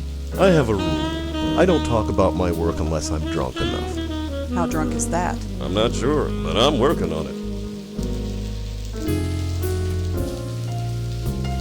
What do you think of the Park Gallery? It's alright, I guess. I don't know what Josie sees in my stuff. She doesn't understand it at all. She likes it enough to risk her money on it. Liking it isn't the same as understanding it. Still, Josie's been good to me. How could I say no? Do you know Monique Stallman? She was at the gallery the other night, yeah? Uh-huh. She told me my work was awful. I liked her. She insulted your work, but you liked her. Sure, she was honest. She didn't pretend to be awed by it like all the other phonies do. Do you know anything about Frank Lyons, the actor? He died a few months ago, didn't he? Yeah. Never saw his work. Don't go to the movies much. You come here often? Enough. It's old-fashioned, you know. You know about Joe Gould. Sure I do. He was one of the city's last geniuses. Or maybe he was just nuts, I don't know. Maybe I'm just nuts too. Either way, he's famous now, thanks to Joseph Mitchell. Did he just say Joseph Mitchell?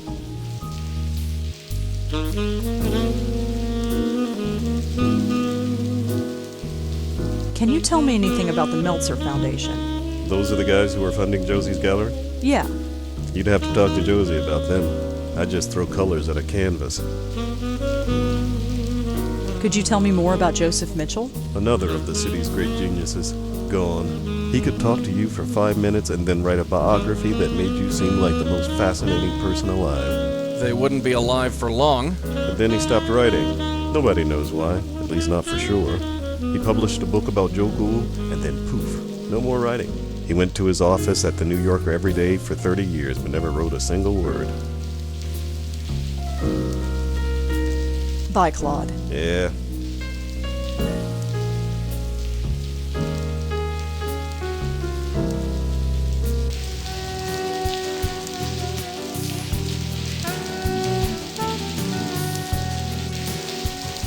Here we are.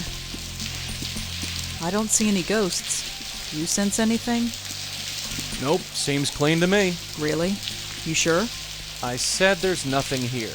Well, no ghosts anyway. You visit Roosevelt Island in Blackwell Unbound, and you come back again in Blackwell Convergence. There's something about this lighthouse that I just absolutely love. Whenever I go to Roosevelt Island and walk on the promenade, I always make a point of going to this lighthouse. I just think it's just really cool. Just a neat location. And I always wanted to put it in a game, so I did. I read a book about this place years ago. Nobody uses this lighthouse anymore. It's just a historic monument. I read a book about this place years ago. Nobody uses this lighthouse anymore. It's just a historic monument.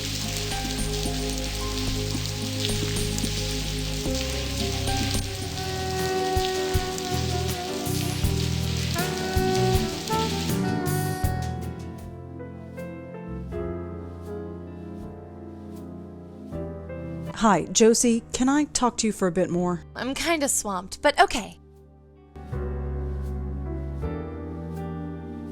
Is there anything else you can tell me about the Meltzer Foundation? Nope, but if you're looking to start a small business, I can put in a good word for you.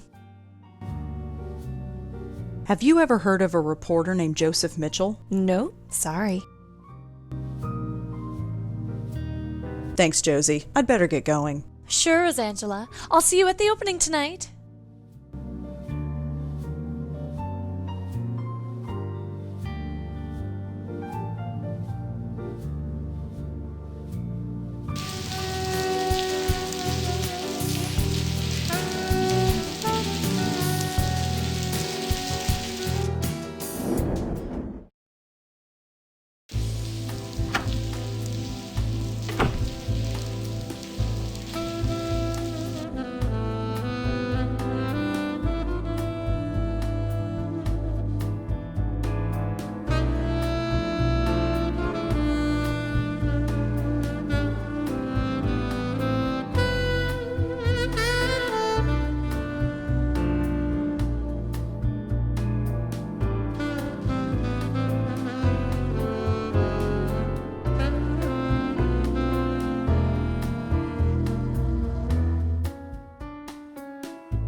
You ready to go?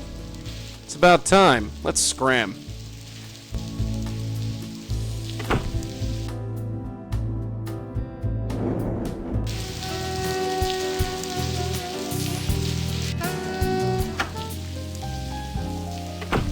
Yes. Hi, is this the Meltzer Foundation?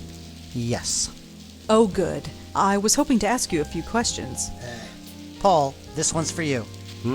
Oh, sure thing. Come on over and step into my office. So, I'm Paul Meltzer, and my silent partner over there is my brother Charlie. Rosangela Blackwell. A pleasure. So, what can we do for you? I was hoping to talk to you about what you do here. Really? Well, well, well. We're moving up in the world, Charlie. Uh-huh. So, Rosangela, you with a newspaper? I'm sort of freelance. Struggling, eh? Well, that's what the Meltzer Foundation is all about. Isn't that right, Charlie?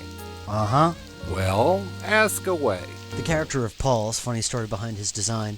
Ian Scheffler, the portrait artist, also known as Big Brother on the internets, he is a very healthy guy. He goes to the gym a lot, he eats really well, he takes care of himself. And I always envisioned Paul as being kind of a health nut. And when Ian asked me, he says, so what does Paul look like? I just kind of said, well, imagine yourself in 30 years. So that's what he did. I was wondering what you do here. I wonder that myself. Hey, Charlie, what do we do here? We give away money, Paul. That's right. We're into private investments. We grant risk-free capital to struggling businesses. You really just give away money? No, not exactly. It's about giving money away wisely. You heard the man. If you want the lowdown on what we do, just ask. Josie Park told me that you invested in her gallery. You know Josie. How's she doing? She's fine, I guess. We're both rooting for her, right, Charlie? Sure. Are you familiar with Monique Stallman or Cube Star Films? Why do you ask? No reason. Do you know anything about Frank Lyons, the actor? Of course. Can you believe it? A heart attack at his age. He looked healthy. Of course, who knows what kind of drugs those actors take? Have you ever been to a bar called the Minetta? No, sorry. Have you ever heard of Joe Gould or the Joe Gould Fund?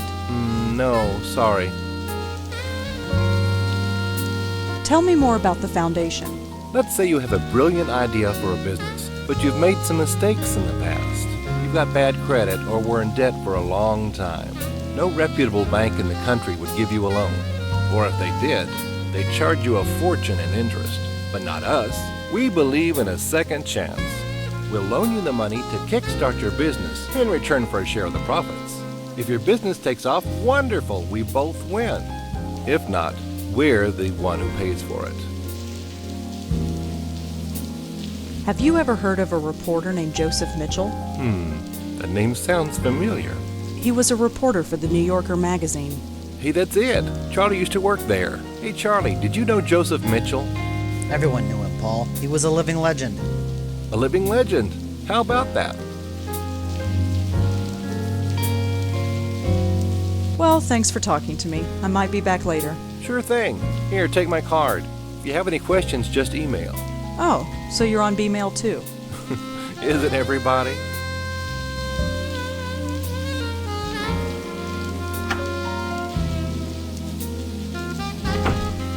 God, did you see that chick walk? She waddles like a duck. Huh? Our reporter friend. She's kinda your type. What do you mean? Yeesh, Charlie, come up for air. She walked right past your desk. I didn't see any duck. Never mind. Stay put, kid. I'm gonna snoop around.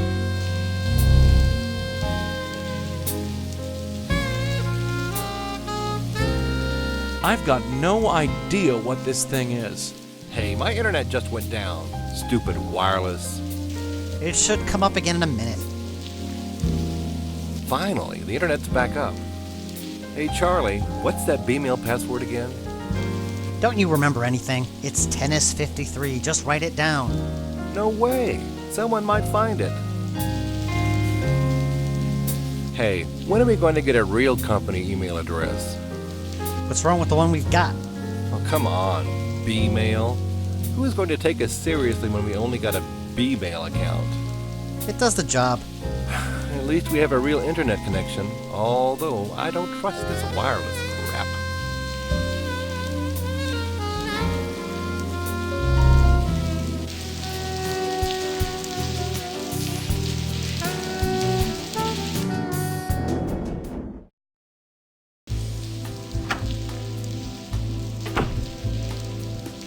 Let's talk, Joey. Uh-huh. Did you see the view from the Meltzer's office? Yeah, pretty impressive. If you had a view like that, I might not mind hanging around while you sleep. My view's not that bad. Sweetheart, we're looking at the brickwork of the building next door.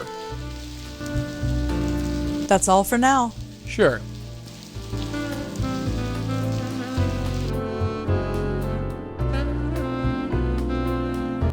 Paul has a B-mail address just like me.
Hey, are you done with that thing? It's getting kinda late. If you want to catch Claude at the gallery, we'd better head over.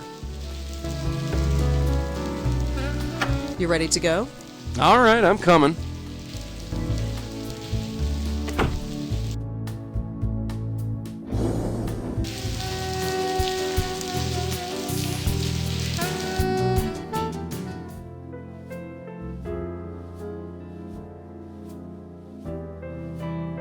Claude? Oh, you came. You're drunk. Very much so.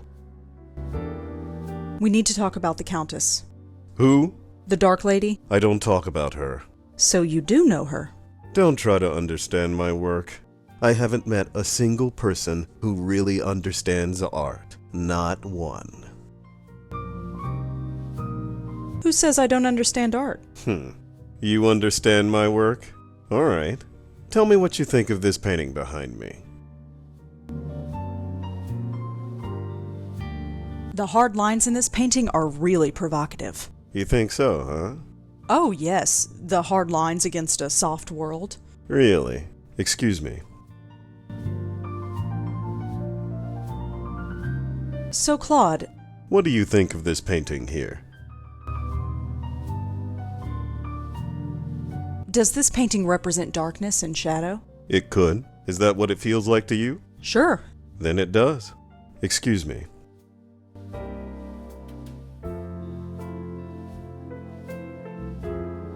Claude, we really need to talk about... What do you think of this painting here?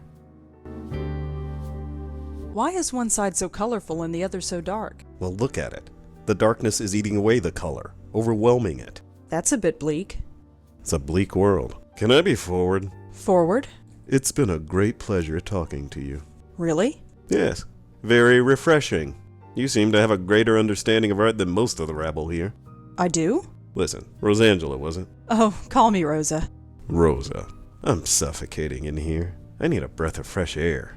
Come meet me out on the fire escape. We can talk more in private. Hey, way to go! Claude, where are you going? Just some fresh air, Joes. I'll be back. No worries.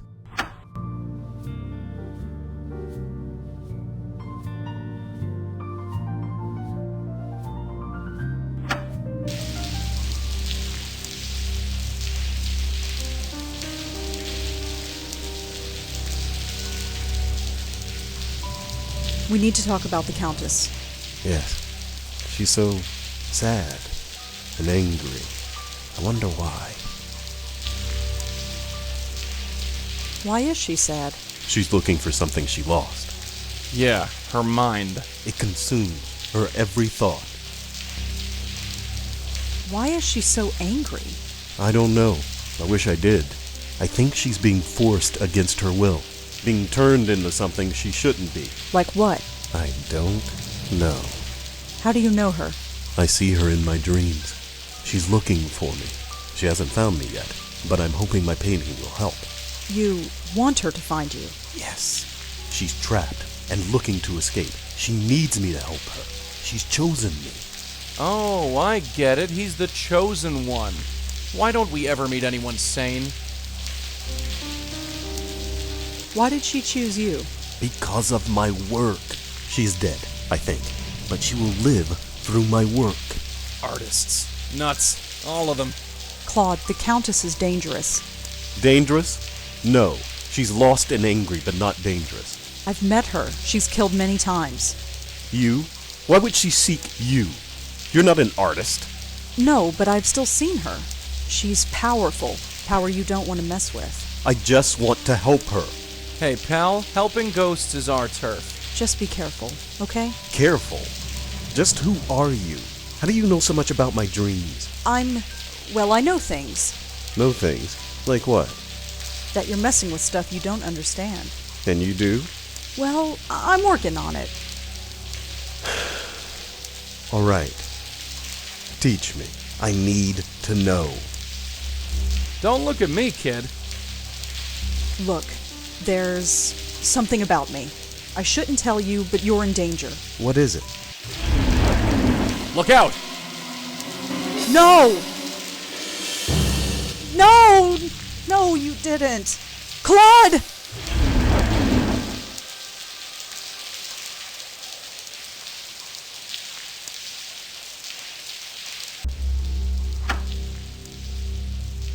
Suicide. Well, what else would they think? He was drunk and erratic and known to be temperamental. Just be thankful they didn't accuse you of killing him. Yeah, lucky. She killed him, Joey, right in front of me. Us, kid. Us. I was there too. He was opening up to me. I could have warned him. I could have helped him. It happened too fast. There wasn't anything either of us could do. It's not right. Newsflash, kid. The world's a rotten place. It doesn't have to be. We have to stop her, Joey. She can't kill anybody else. Look, darling, your aunt met that witch and barely survived. And no offense, doll, she had a stiffer spine than you. Maybe. But she didn't finish the job, did she? Not exactly, no. Then I have to finish what she started.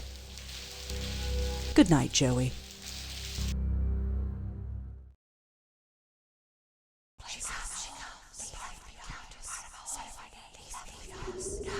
I'm proud of you, Rosangela. You are proving to be much stronger than your guide suspects.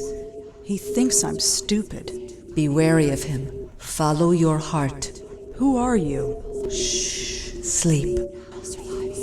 Tomorrow you have a challenge to meet, and you must be fresh. You won't remember me, but we will meet soon.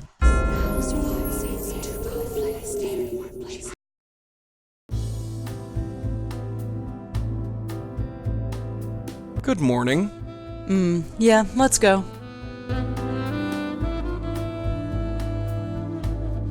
You ready to go? It's about time. Let's scram.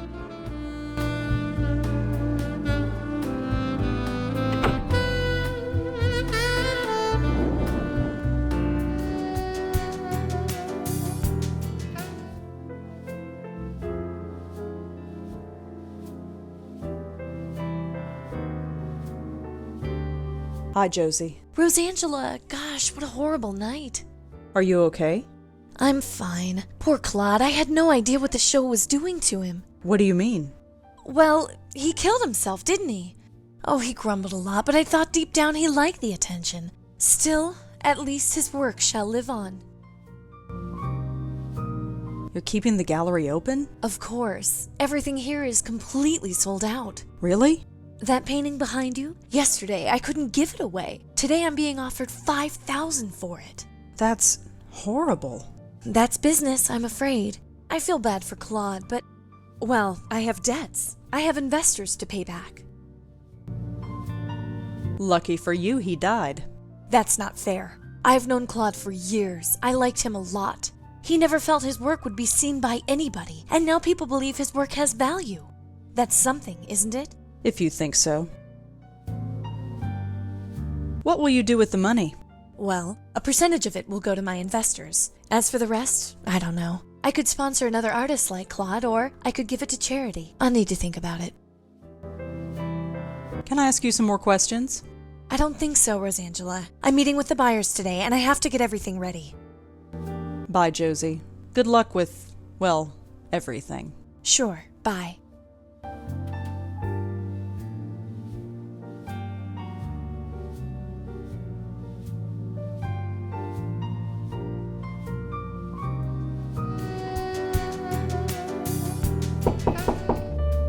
Come in. Oh, hello. Again.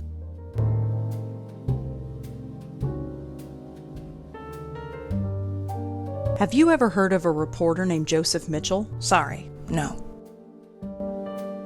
What do you know about the Meltzer Foundation? Why, are you looking for a loan? Maybe.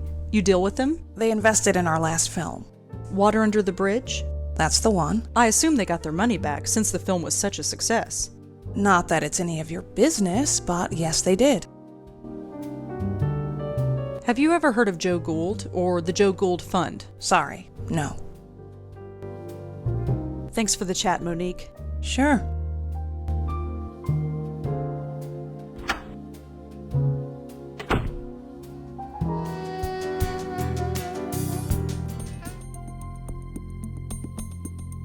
Hi.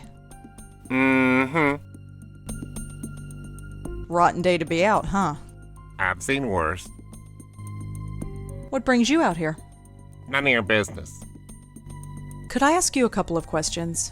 And who are you, may I ask? Rosangela Blackwell. Nice to meet you. Why do you want to talk to me? I'm curious about the lighthouse. What makes you think I know anything? I'm wondering if anything unusual happened here. Unusual like what? Just anything unusual. I've got nothing to say to you. Nice mug. Uh-huh. What's written on it? Mind your own business. Well, see you around. Uh-huh. An old guy drinking from a coffee mug. Not even a twitch. The mug has a company logo on it. It says Gold Tech? No idea what that is.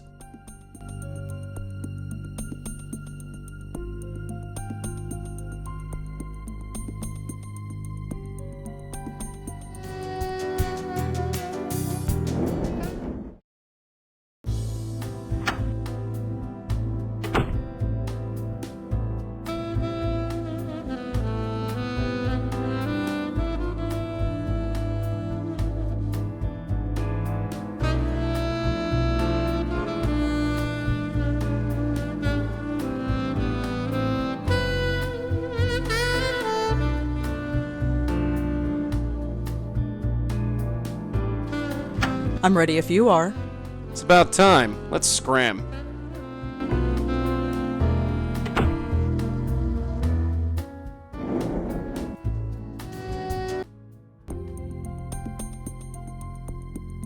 Hi. Mm-hmm. Pretty cool lighthouse, huh? If you say so. Are you Marty Goldwater? Yeah, who are you? Rosangela Blackwell. What do you want? Your son. I heard what happened. You knew my boy? No, but I'm looking into it. You with the police? No, but I'm sort of freelance. Well, you can't do any worse than those worthless cops have, so sure, be whatever you want. Have you ever been to the Park Gallery? No, I haven't. Do you know Monique Stallman? No. Do you know anything about Frank Lyons, the actor? The dead actor? Who isn't familiar with him these days? I saw the movie. Don't know what all the fuss was about. Have you ever been to a bar downtown called the Minetta? The Minetta? Is that place still around? Oh, I haven't been there for years. So you know it. I used to go there years ago. Have you ever heard of a man named Joe Gould? You mean Professor Seagull? You've heard of him. Sure I did. Back in the day, you'd always see him wandering the West Village. Must have been, 50 years ago. I was a young man then. He called himself Professor Seagull. If you gave him $1, he'd recite poetry in seagull language. For real? Who knows? It was a laugh. New York was full of people like that in those days. Times sure have changed. Have you ever heard of the Meltzer Foundation? No, I haven't. Have you ever heard of Joseph Mitchell? Didn't he used to write for the New Yorker? Yes. I think I've read some of his work, but it's so long ago I can't remember. How exactly was he killed? The newspaper didn't say. His neck was crushed. They said he was choked. But there were no bruises on his neck. I never heard of anything like it. Crushed. Yeah. Do you have any theories of your own? Course I do. It was his rival company that did it. Lazarus Technology. They did it, but I can't prove it.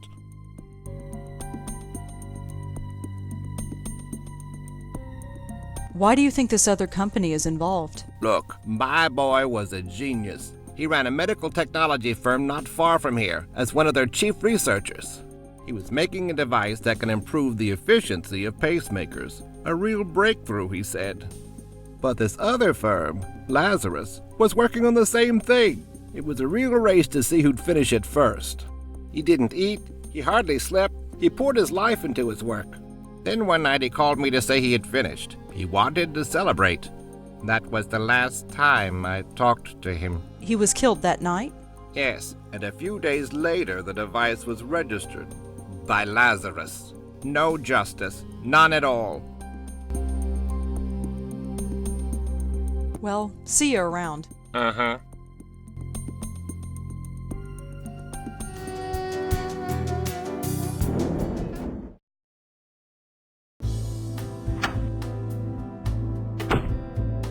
Hey, Joey? Uh-huh. I was thinking, there must be lots of people like Martin Goldwater. What are you getting at? It'd be nice if they knew we existed. Very poetic, darling, but do you really want to spend your life in a padded cell? No, you're right. That's all for now. Sure.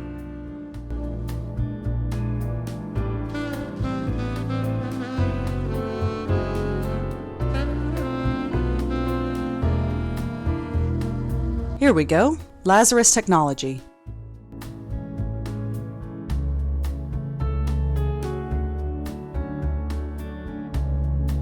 Thank you for calling Lazarus Technologies. Please choose from the following options. For general information about Lazarus Technologies, press 1. To inquire about our products, press 2. To speak to an operator, press 3. Lazarus Technologies is the world's leader in biomedical and biomechanical engineering. We supply research and development to hospitals and clinics throughout the world. Lazarus Technologies is supported by a generous grant from the Meltzer Foundation.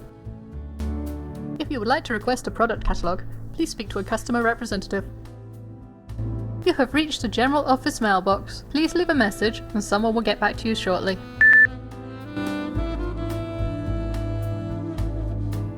Let's talk, Joey.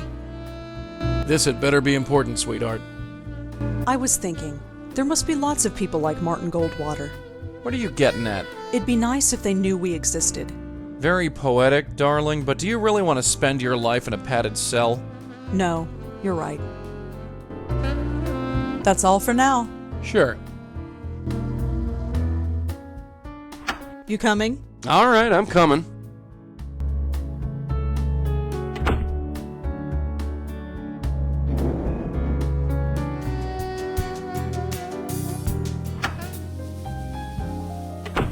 Yes? Hi, me again. Go right in. I heard you were at the gallery last night. Yes. And you saw what happened? Yes. Wow. Just wow. What would possess a guy to do a thing like that, huh? I don't know. Well, enough doom and gloom. What can I help you with? It looks like the Park Gallery is going to be successful now. Yes, Josie certainly has had her work cut out for her. So do you. Her profits are your profits. Yes, there is that. And all it cost was one man's death. Now that's unfair. What do you expect us to do? Give back the money? We're a private foundation. Money has to come in order for money to go out. Someone died. Doesn't that bother you? Sure, it bothers me. Death is a horrible thing. But I don't see what it has to do with us. Have you ever heard of a reporter named Joseph Mitchell? That name sounds familiar. He was a reporter for the New Yorker magazine. Hey, that's it. Charlie used to work there. Hey, Charlie, did you know Joseph Mitchell? Everyone knew him, Paul. He was a living legend. A living legend. How about that? Have you ever heard of a guy named John Goldwater? No, sorry. I heard that your foundation gave money to Lazarus Technologies. Oh, yes. That was one of our first success stories. I learned something interesting about Lazarus Technologies. It rose to success on the shoulders of a murdered man. That's a strong thing to say. It's true. His company was an inch away from beating Lazarus, but then he was killed. Even if this is true. It is true. You can look it up. Even still, I don't see how this is our fault. 2 men dead? That doesn't sound fishy to you. Should it? What kind of men do you take us for? I have sympathy for that artist, but he was obviously unstable. And as for this John Goldwater person, I have never heard of him. You'll need more evidence than that if you want to convince me of anything. 2 people have died. Yes, so you said. That doesn't bother you. Neither of those men have anything to do with us. If you're looking for a conspiracy, you're looking in the wrong place. Well, thanks for talking to me. I might be back later. Sure thing, drop on by anytime.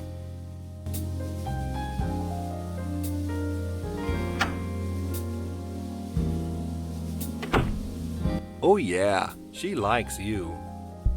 What are you talking about? Why do you think she keeps coming here? Give it a rest, Paul. Stay put, kid. I'm gonna snoop around.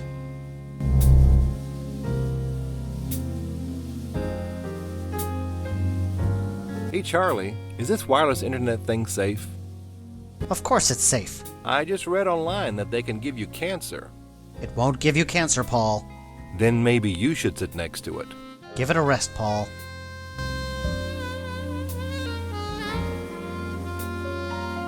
I can't stand this B-mail account. What's the problem now? I'm getting all sorts of spam.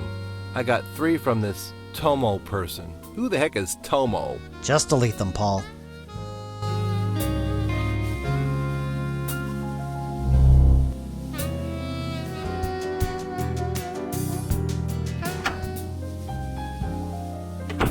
Go right in. Hi, Paul. Hi again. What can we do you for? I heard that your foundation gave money to Lazarus Technologies. Oh, yes. That was one of our first success stories. Why weren't you at the opening last night? Oh, it would just be in the way, you know? Art's not really our thing. But Josie knows what she's doing. Monique told me that you invested in CubeStar Films. Monique, oh yes, she's the executive producer, isn't she? Yes. She's doing a great job.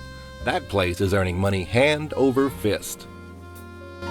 Do you know anything about Frank Lyons, the actor? Of course. Can you believe it? A heart attack at his age. He looked healthy. Of course, who knows what kind of drugs those actors take? CubeStar Films became successful after Frank Lyons died. Did they? I suppose they did. That benefits you too, doesn't it? Oh, I see where this is going. Let me break it down for you, Paul. Frank Lyons dies, and CubeStar Films becomes successful overnight. Claude Erdin commits suicide, and now the Park Gallery is selling priceless works of art. John Goldwater dies, and Lazarus Technologies becomes rich and powerful. All these companies are represented by you. Don't you see how this looks? This is a total coincidence. I'm sure of it. Is it? It is. And I'll tell you another thing. I don't like these accusations. I think you should leave. I am going to get to the bottom of this. Maybe you will, but it has nothing to do with us. Now go, before I call the police. Come on, let's blow and let him stew for a while.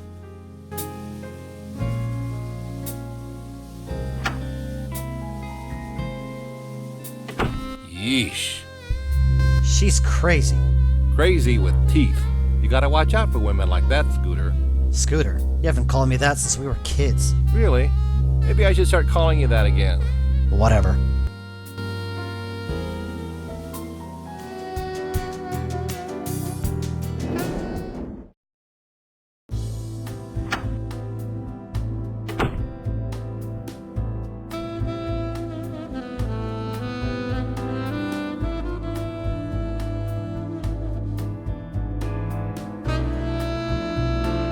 Charles doesn't get a lot of emails, it seems. There's just a bunch of names in his inbox. Frank Lyons, John Goldwater, Claude Erden. Joey, look at this. It's like a hit list of everyone who was killed by the Countess. So Charlie was writing about each of the victims. I knew there was something fishy about that place. Come on, let's go back there and talk to him. What on earth do we say? Think of something, kid. History is repeating itself, and I don't... What was that? It looks like his inbox is being updated.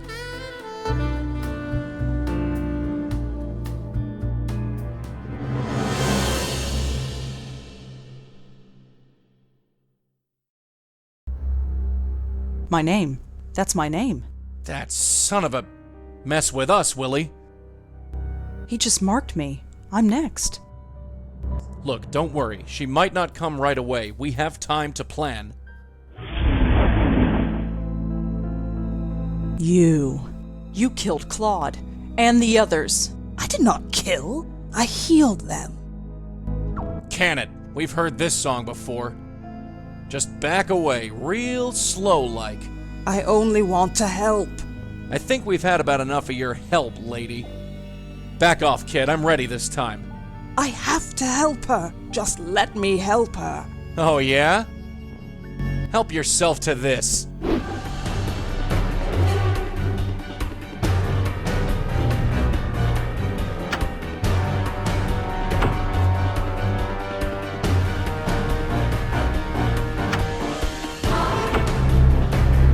Where is she? She isn't far. I can sense her. You think I'm telling you? Where? Well, I know for sure she's not through that door behind you.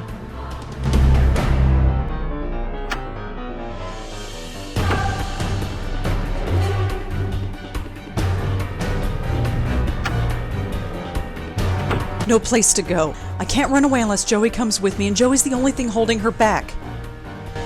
Come on, Rosa. Auntie did it 30 years ago, so can you.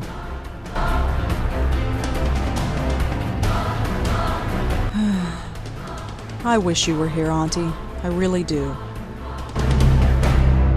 That's far enough, sister. Joey, leave it. Leave it? Like hell.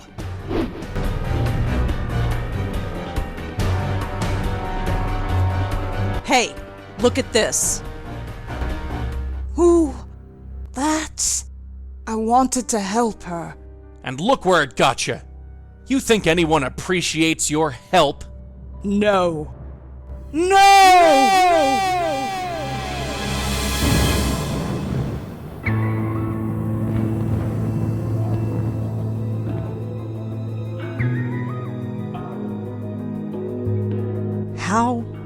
How did we end up here?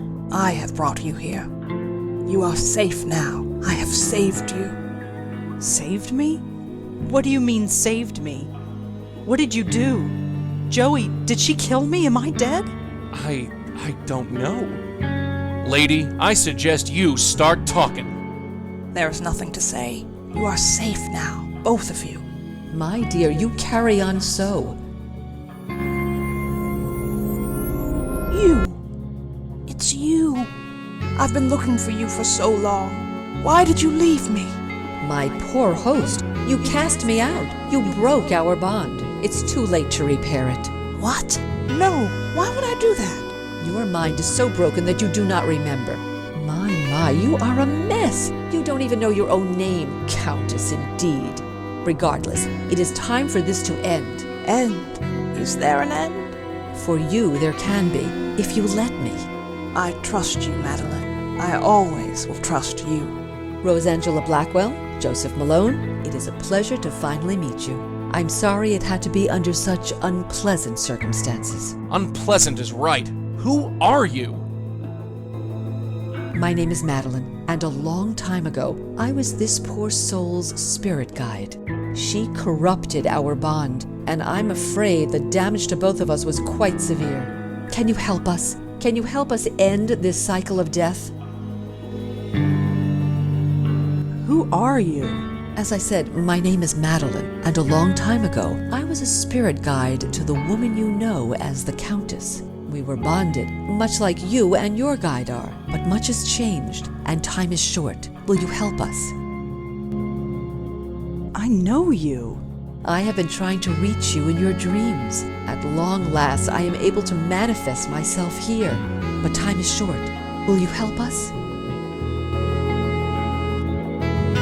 We've got some questions first. Yes, I'm sure you do, but time is short. Will you help us? Yes, I'll help you. I don't have much choice. She's killed me. Killed you? No! She left you quite unharmed. But regardless, there is no time to waste. Come with me. Now just relax. Hey, what's the big idea? All right, you. Talk. Where are they? The pattern. They're going to fix the pattern. Talk sense, will ya? The source. Cut off the source and the pattern will revert. Why do I bother? Great. Trapped on another plane of existence with the Countess of Crazyville. They better know what they're doing.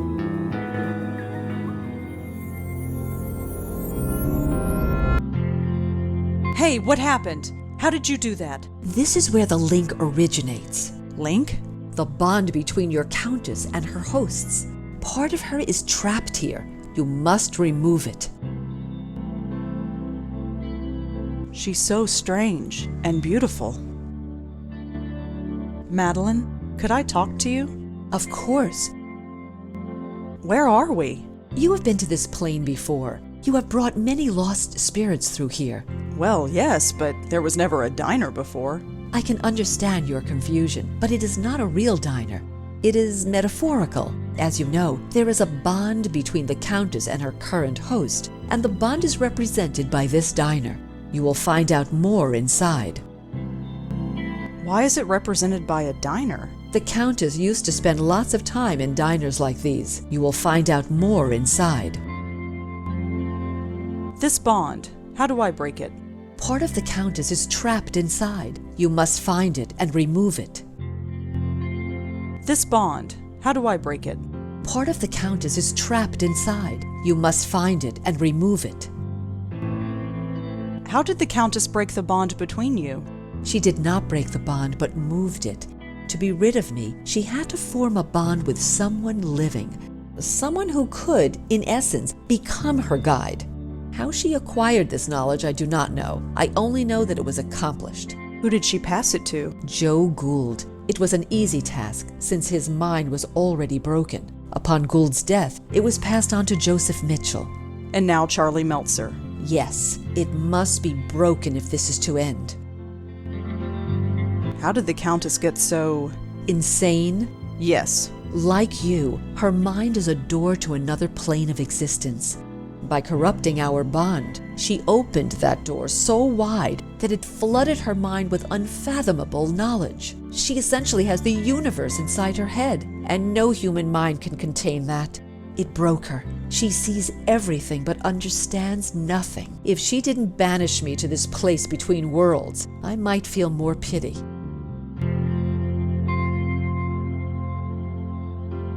Did you know her when she was alive? Of course. We spent almost 30 years together. What was she like? Different. Happier. She loved helping those in need. But it no longer matters. She is the one who needs help now. Thanks, Madeline. I'm going to see what I can do. I will be waiting right here.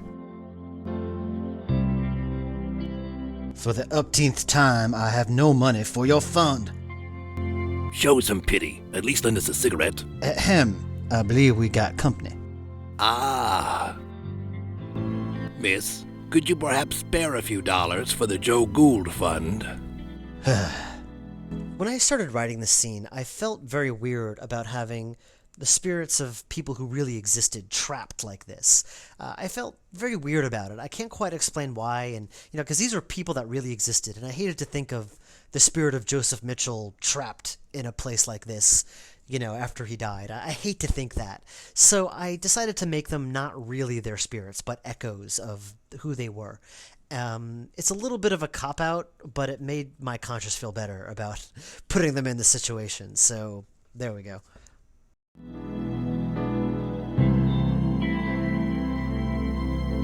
Hello. You're Joseph Mitchell, aren't you? I believe you have the better of me, Miss Blackwell. Rosangela Blackwell. Blackwell, huh? I might have known. In case you cannot tell, that is me reprising my role as Joseph Mitchell. I played him in Blackwell Unbound, so it seemed logical that I should play him here. I made a mistake. The guy who plays Joe Gould and Paul Meltzer and Marty Goldwater, his natural speaking voice, he's from the South. He's got a natural Southern accent. So theoretically, it would have been logical to give him the role of Joseph Mitchell, and I just didn't think about it. I didn't even register in my head to give him the role. I really should have, because he's got a legitimate Southern accent, while I do not. So, Marcus, I'm sorry. That was my mistake. You met my auntie. Your auntie, yes. I do see a slight resemblance. I did warn her to leave well enough alone, but she was determined. Let's hope that you can do some good here. What are you doing here? We are echoes, leftovers, if you will. We were linked to the Countess when we were alive. When we died, part of ourselves got trapped here. So you're not a ghost? Not fully.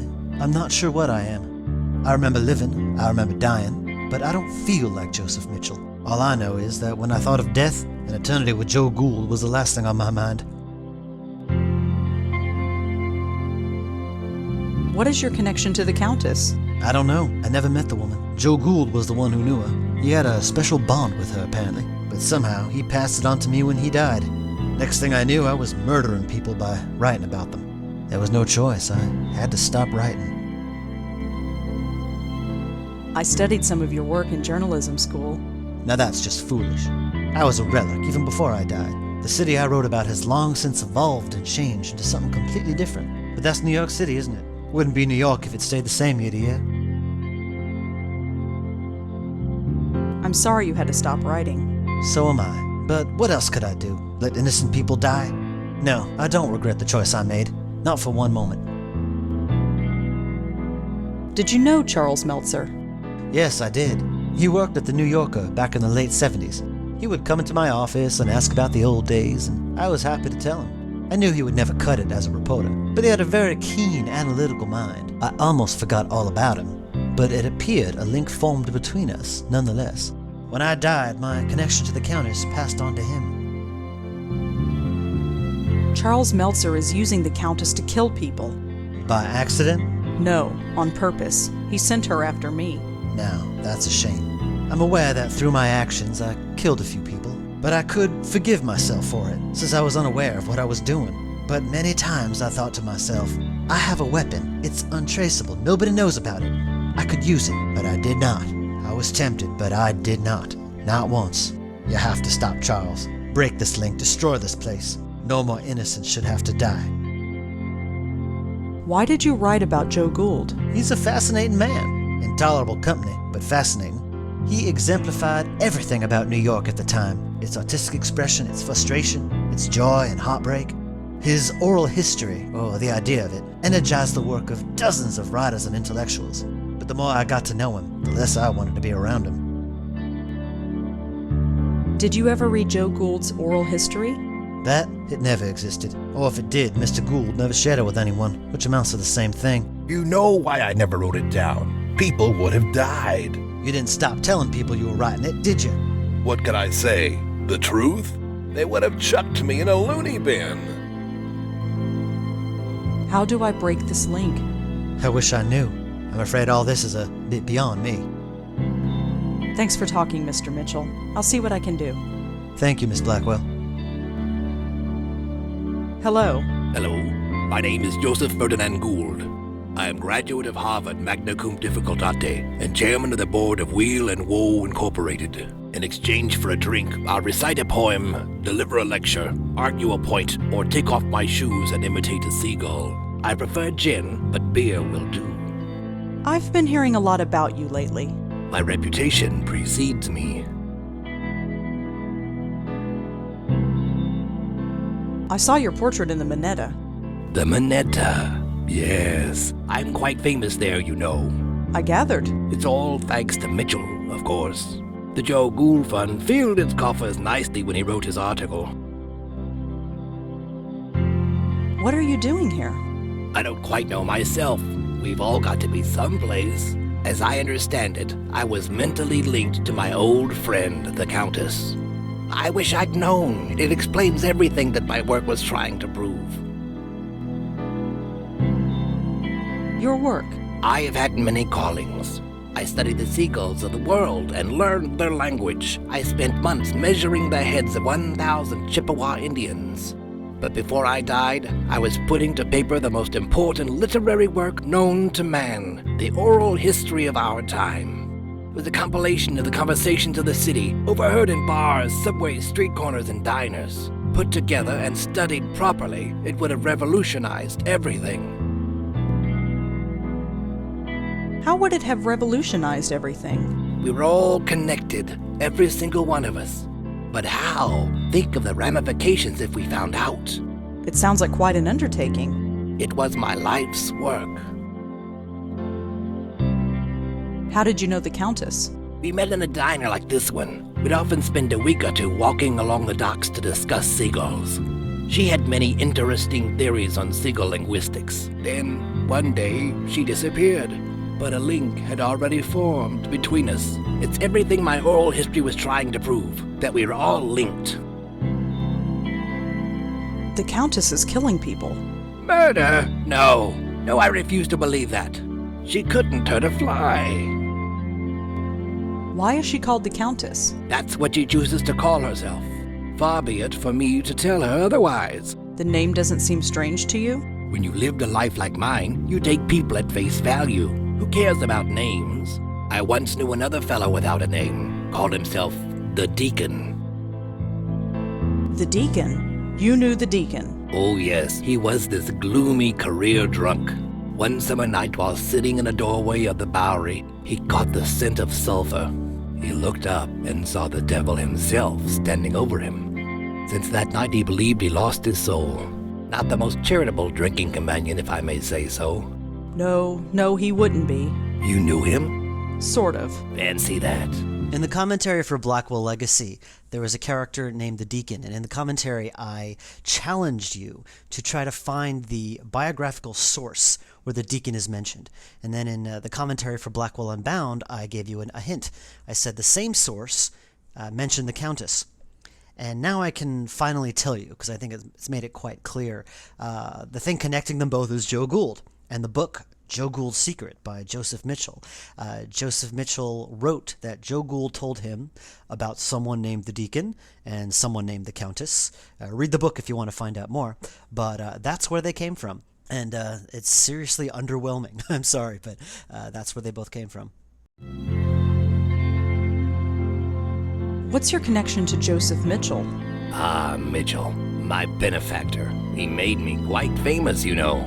But my goodwill only extends so far. Why's that? A cigarette. He has them. He won't give me one. It's demeaning to have to beg for one measly cigarette. You want a cigarette? Yes, I want a cigarette. It's a disgrace that I should have to beg for one. I'd like to read the oral history. And I'd like you to, but I'm afraid it belongs to the ages now. There was also the problem of it never existing in the first place. Of course it existed, only not on paper. It was over 3 million words, 3 times the size of the Holy Bible. The work transcended mere parchment and ink. What about those essays you published in the Dial? A passing fancy, nothing more. You wrote essays? For the now-defunct Dial magazine. I still have the originals. Do you want to see? I'd like to see that essay. Here you go. It appears to be an essay about insanity, but the handwriting is so awful I can barely make it out. Just as well. I don't have time to read all this stuff. This handwriting makes my eyes water, but I think it's an essay about insanity. I don't think it's important. These papers are held together by a paperclip. I don't think he'll miss this. Here you go. Always glad to share. Looks like the door to the kitchen.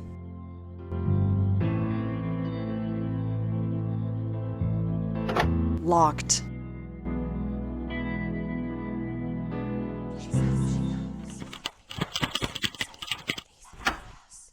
Easy. What's that noise?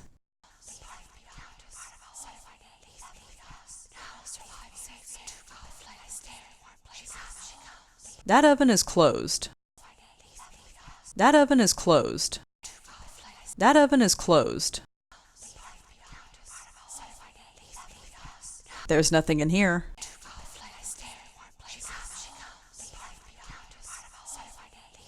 There's nothing in here. That's weird. There's a strange glow coming from inside. Hello? Is someone in there? She comes, she comes. Who are you? Part of a whole. Left behind. Safe here. Leave me. Who are you? Part of a whole. Left behind. Safe here. Leave me. Are you the Countess? Countess, one of our names. Yes. I no longer live, but part of me remains. Leave me. I need to take you out of here. No. Safe here. Warm here. I stay in warm places. Too cold out there. My hand goes right through it. No. Too cold. I will survive here and save fire. Leave me. Well, see ya. I'm talking to an oven. A sound idea. I'm sure it made more sense than most people I know.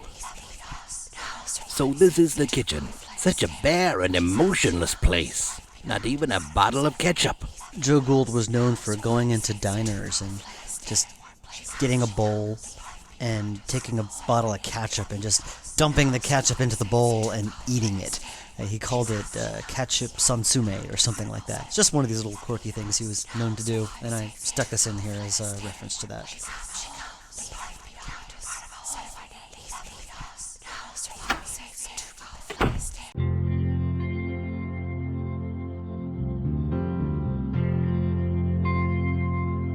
Mr. Mitchell, Yes.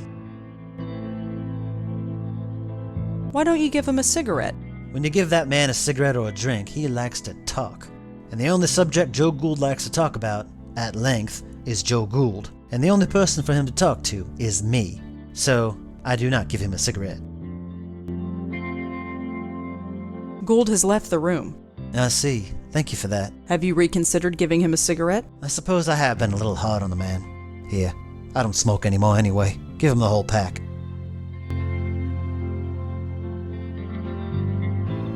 The oven in the kitchen is talking. Is it now? This doesn't surprise you. Miss, look where we are.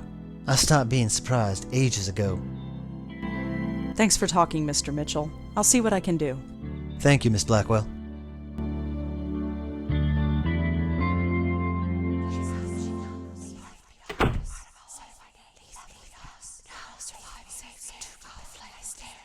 Joseph Mitchell wanted you to have this. Ah, nice contribution to the Joe Gould Fund.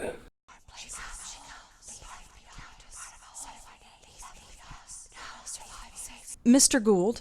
She returns. Say, can you spare a few dollars for the Joe Gould Fund? I'm afraid I'm a little short. Fair enough, fair enough. Liking your cigarette? It's delightful. Here, feel free to join me. Thanks, but I don't smoke. You might as well keep it. When a man is rich, he can afford to be generous. Does something about that oven look strange to you? Nothing about my life has ever made sense. Why should an oven be any different? I'll talk to you later. Sure. Things to do, people to see, I understand.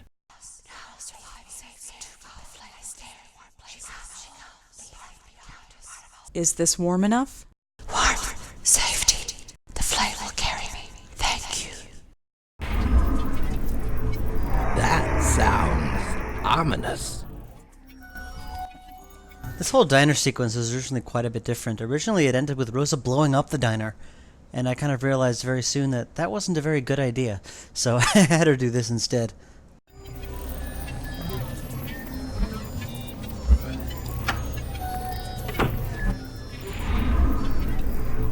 I can't explain it, but I have the feeling that my time in this place is ending. I'm breaking the link. It'll all be over soon. Over, yes. I can't say that I ever understood any of this, but I do know one thing. Gould was right. We are connected. Every single person on the planet. It's a pattern so complex that we can't even begin to understand it. So don't try to understand it. Gould tried, and he lived a miserable life. Just live, and be happy in living. Anyhow, you best get gone. You got a job to finish.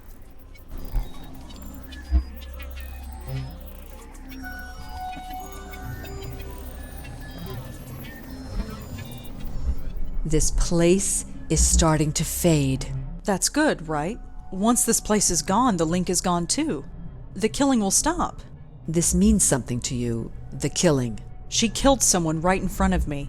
I want to stop that from happening again. Imagine that. Genuine heart. Your predecessor was not graced with such compassion. Predecessor? Do you mean Lauren? My Auntie Lauren? We should not stay here. This place will soon cease to be. Come.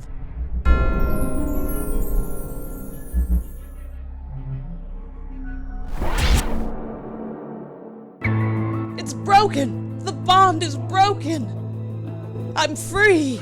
Way to go, Red. My head. I understand everything. Everything? I hurt people. Yes, that was you. But look, whatever happened, it's done. You can't do anything about it now. It's time for you to move on. No, this should not have happened. He will not kill again. Hey!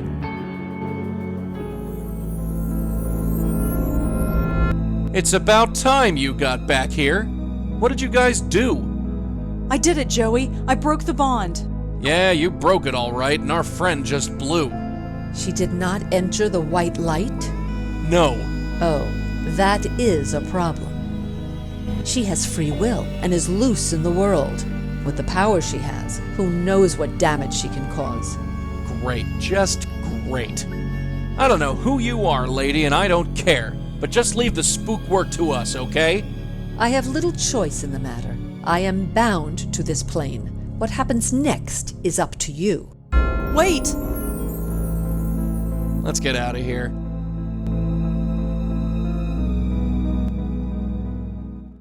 Whoa, little dizzy. Careful, kid, you've never been under for that long. At least I'm alive. Yeah, everything's peachy. There's a killer ghost on the loose, and it's our fault. But we broke the link. She doesn't have to kill anymore. You want to tell her that? Who would she want to kill anyway? I think she's going to kill Charlie Meltzer. Oh, him. The guy who wants me dead. Yeah, ironic as all get out. We'll sort it out later. Let's get going. You coming? Hold your horses, will you? I'm coming.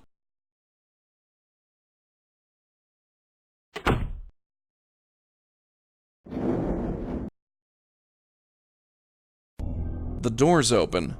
This can't be good. Oh no. We're too late. You stay back. Paul, what happened? Charles, something took him. I've never seen anything like it. What happened? The roof. She took him to the roof. Let's go. There was a stairway down the hall. Did Charles really kill people? Yes. I'm sorry. I didn't know. I swear I didn't know. Give me one reason why I should spare you. Please, I'm not a killer. I had no idea you were real. I am as real as death. I thought it was just wishful thinking. And just what are you wishing for now, false guide? Hey! Don't interfere. For over 50 years I've been a slave to false guides, but none have been more corrupt and pitiful than this one. Haven't you killed enough? I was just a tool! This man is the hand that wielded it. He used it against you! You want to spare his life? I have killed countless innocents and my hands are stained with their blood. If I must kill, let it be one who deserves it. False guide, it is time to reap what you sow. No, please.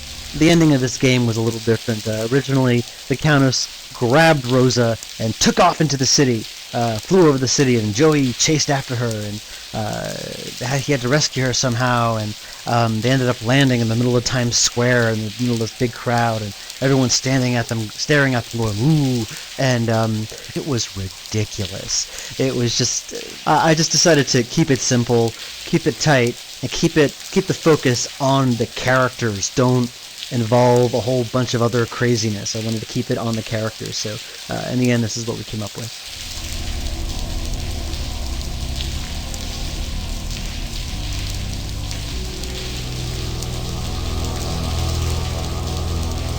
I think I found something of yours. What? What is that? It's a part of you, isn't it? It was torn from me so long ago. Here, take it. I cannot. I am not the same person I once was. Hey, we've all changed, and sometimes we just have to accept it. Now, why don't you take a hold of this and we can finish it? You are the most guilty of all. What? What? You know what you did. Hey, get off! What are you talking about? My death. That was self-defense. You must be held accountable. Now you've done it. You might have had it bad before, but now you're on my turf. Something is different about you. You're wrong. Everything about you is wrong. You don't know the half of it.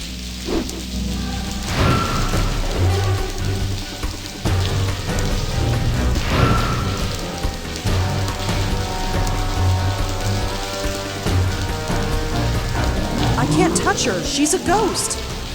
Think, Rosa, think. There's gotta be something you can do.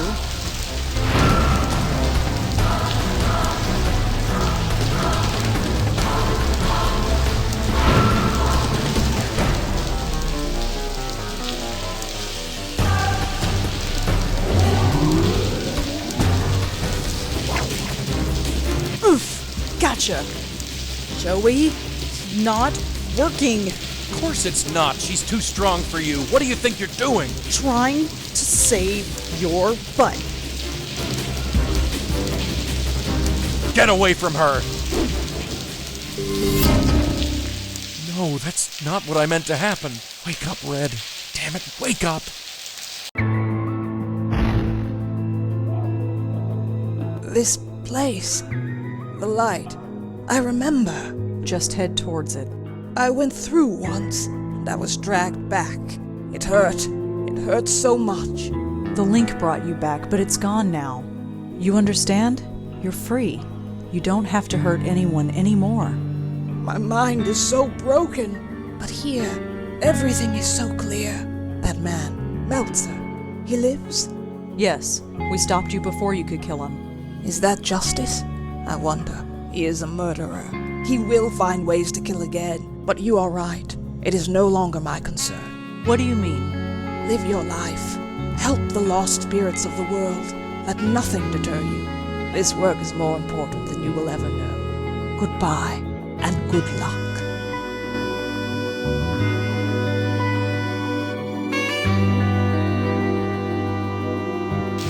Wake up, will ya? Wake up! I'm not spending 20 years over another hospital bed. I'm not. Get up or I'll kill you, you hear? Thank God. You okay? Fine. She's gone. Gone? You sure? Yeah, she went through the light. She's gone. Good, then I just got one question for you. What the hell were you thinking? I thought you were... Never mind what I thought. That was really stupid. Yeah, stupid. I only saved your life. I don't have a life to save. You only risked your own. Joey, I'm soaking wet. And Charles needs an ambulance. If I'm getting a lecture, I'll listen to it at home. This isn't over. No, this is crazy. It's the only way. Why change what isn't broken? But it is. We can't keep blundering around like we have. We stopped a killer ghost today. I wouldn't call that blundering. It was pure luck. We just happened to run into her while doing something else. So? So think of what we could accomplish if people knew about us. People should seek us out, not the other way around. What do you want to do? Put up a billboard in Times Square? No. We've got a special place nowadays. A place where you can talk about all sorts of crazy things and it's accepted as normal. What's that? The internet. What, that computer box? No way. Look, I've trusted you so far, right? Yeah, I guess. Then trust me. Just this once. If we end up in a padded room, I'm going to make your life a living hell. You know that. Sure. Come on, pull up a chair. I'll show you what I have in mind. This is the third Blackwell game, and the formula is pretty well established. You investigate a ghost, you talk to the ghost, you talk to people who knew the ghost, you save the ghost, and it's pretty well established by now, and I realized that if I didn't mix up the formula and change it a bit, it'll get boring very fast. So I decided to change the formula by making them real detectives now, where people approach them with problems instead of them going to search for it. So we'll see if that works. It mixes things up a bit, and hope it will make things not better, but different. Because you gotta change the formula or else it gets stale.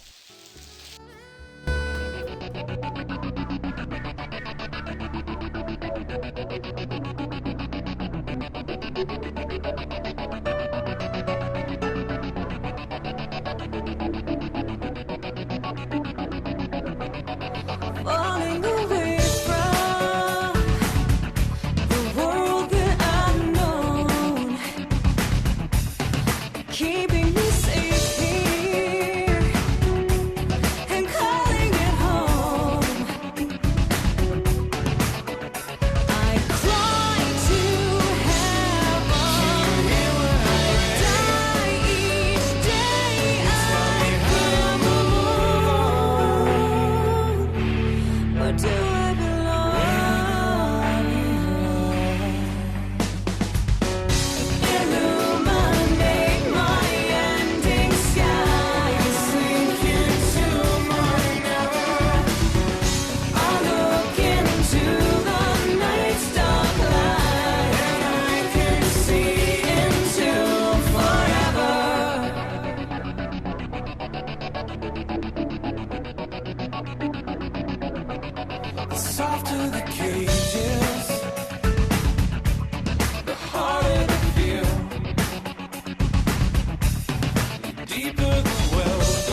The link is gone, but I still remain. How long have I been here, trapped between worlds? The others could not help me. Perhaps this new one will. She is just beginning to come into her power. I just hope she is strong enough when the time comes. Finishing a game is always is always nerve-wracking. Is always an emotional roller coaster because there's the extreme relief that it's off your shoulders. There's the heartbreak of saying goodbye to it. This game is different than my others because all my other internal games I spent maybe 2 to 4 months working on. This one took me 2 years. I had to kind of temporarily put it to the side to work on a game for a publisher, but it was always in my head, it was always kind of hanging on me, and so now it's done and off my shoulders, and while it's nice to be moving on to new things, it's hard to believe it's over and it's done. All this time, I've been getting emails from you guys, you're all still fans of Blackwell, even though it's been so much time between this installment and the previous one. It means a lot that you guys are out there, still praising Blackwell and encouraging others to buy it and blah, blah, blah. It means a lot to me. I have all your emails still, and it just makes it all worth it. Anyway, that is really it. There's really not much else to say except thank you for playing. So until the next game, guys, thanks for playing.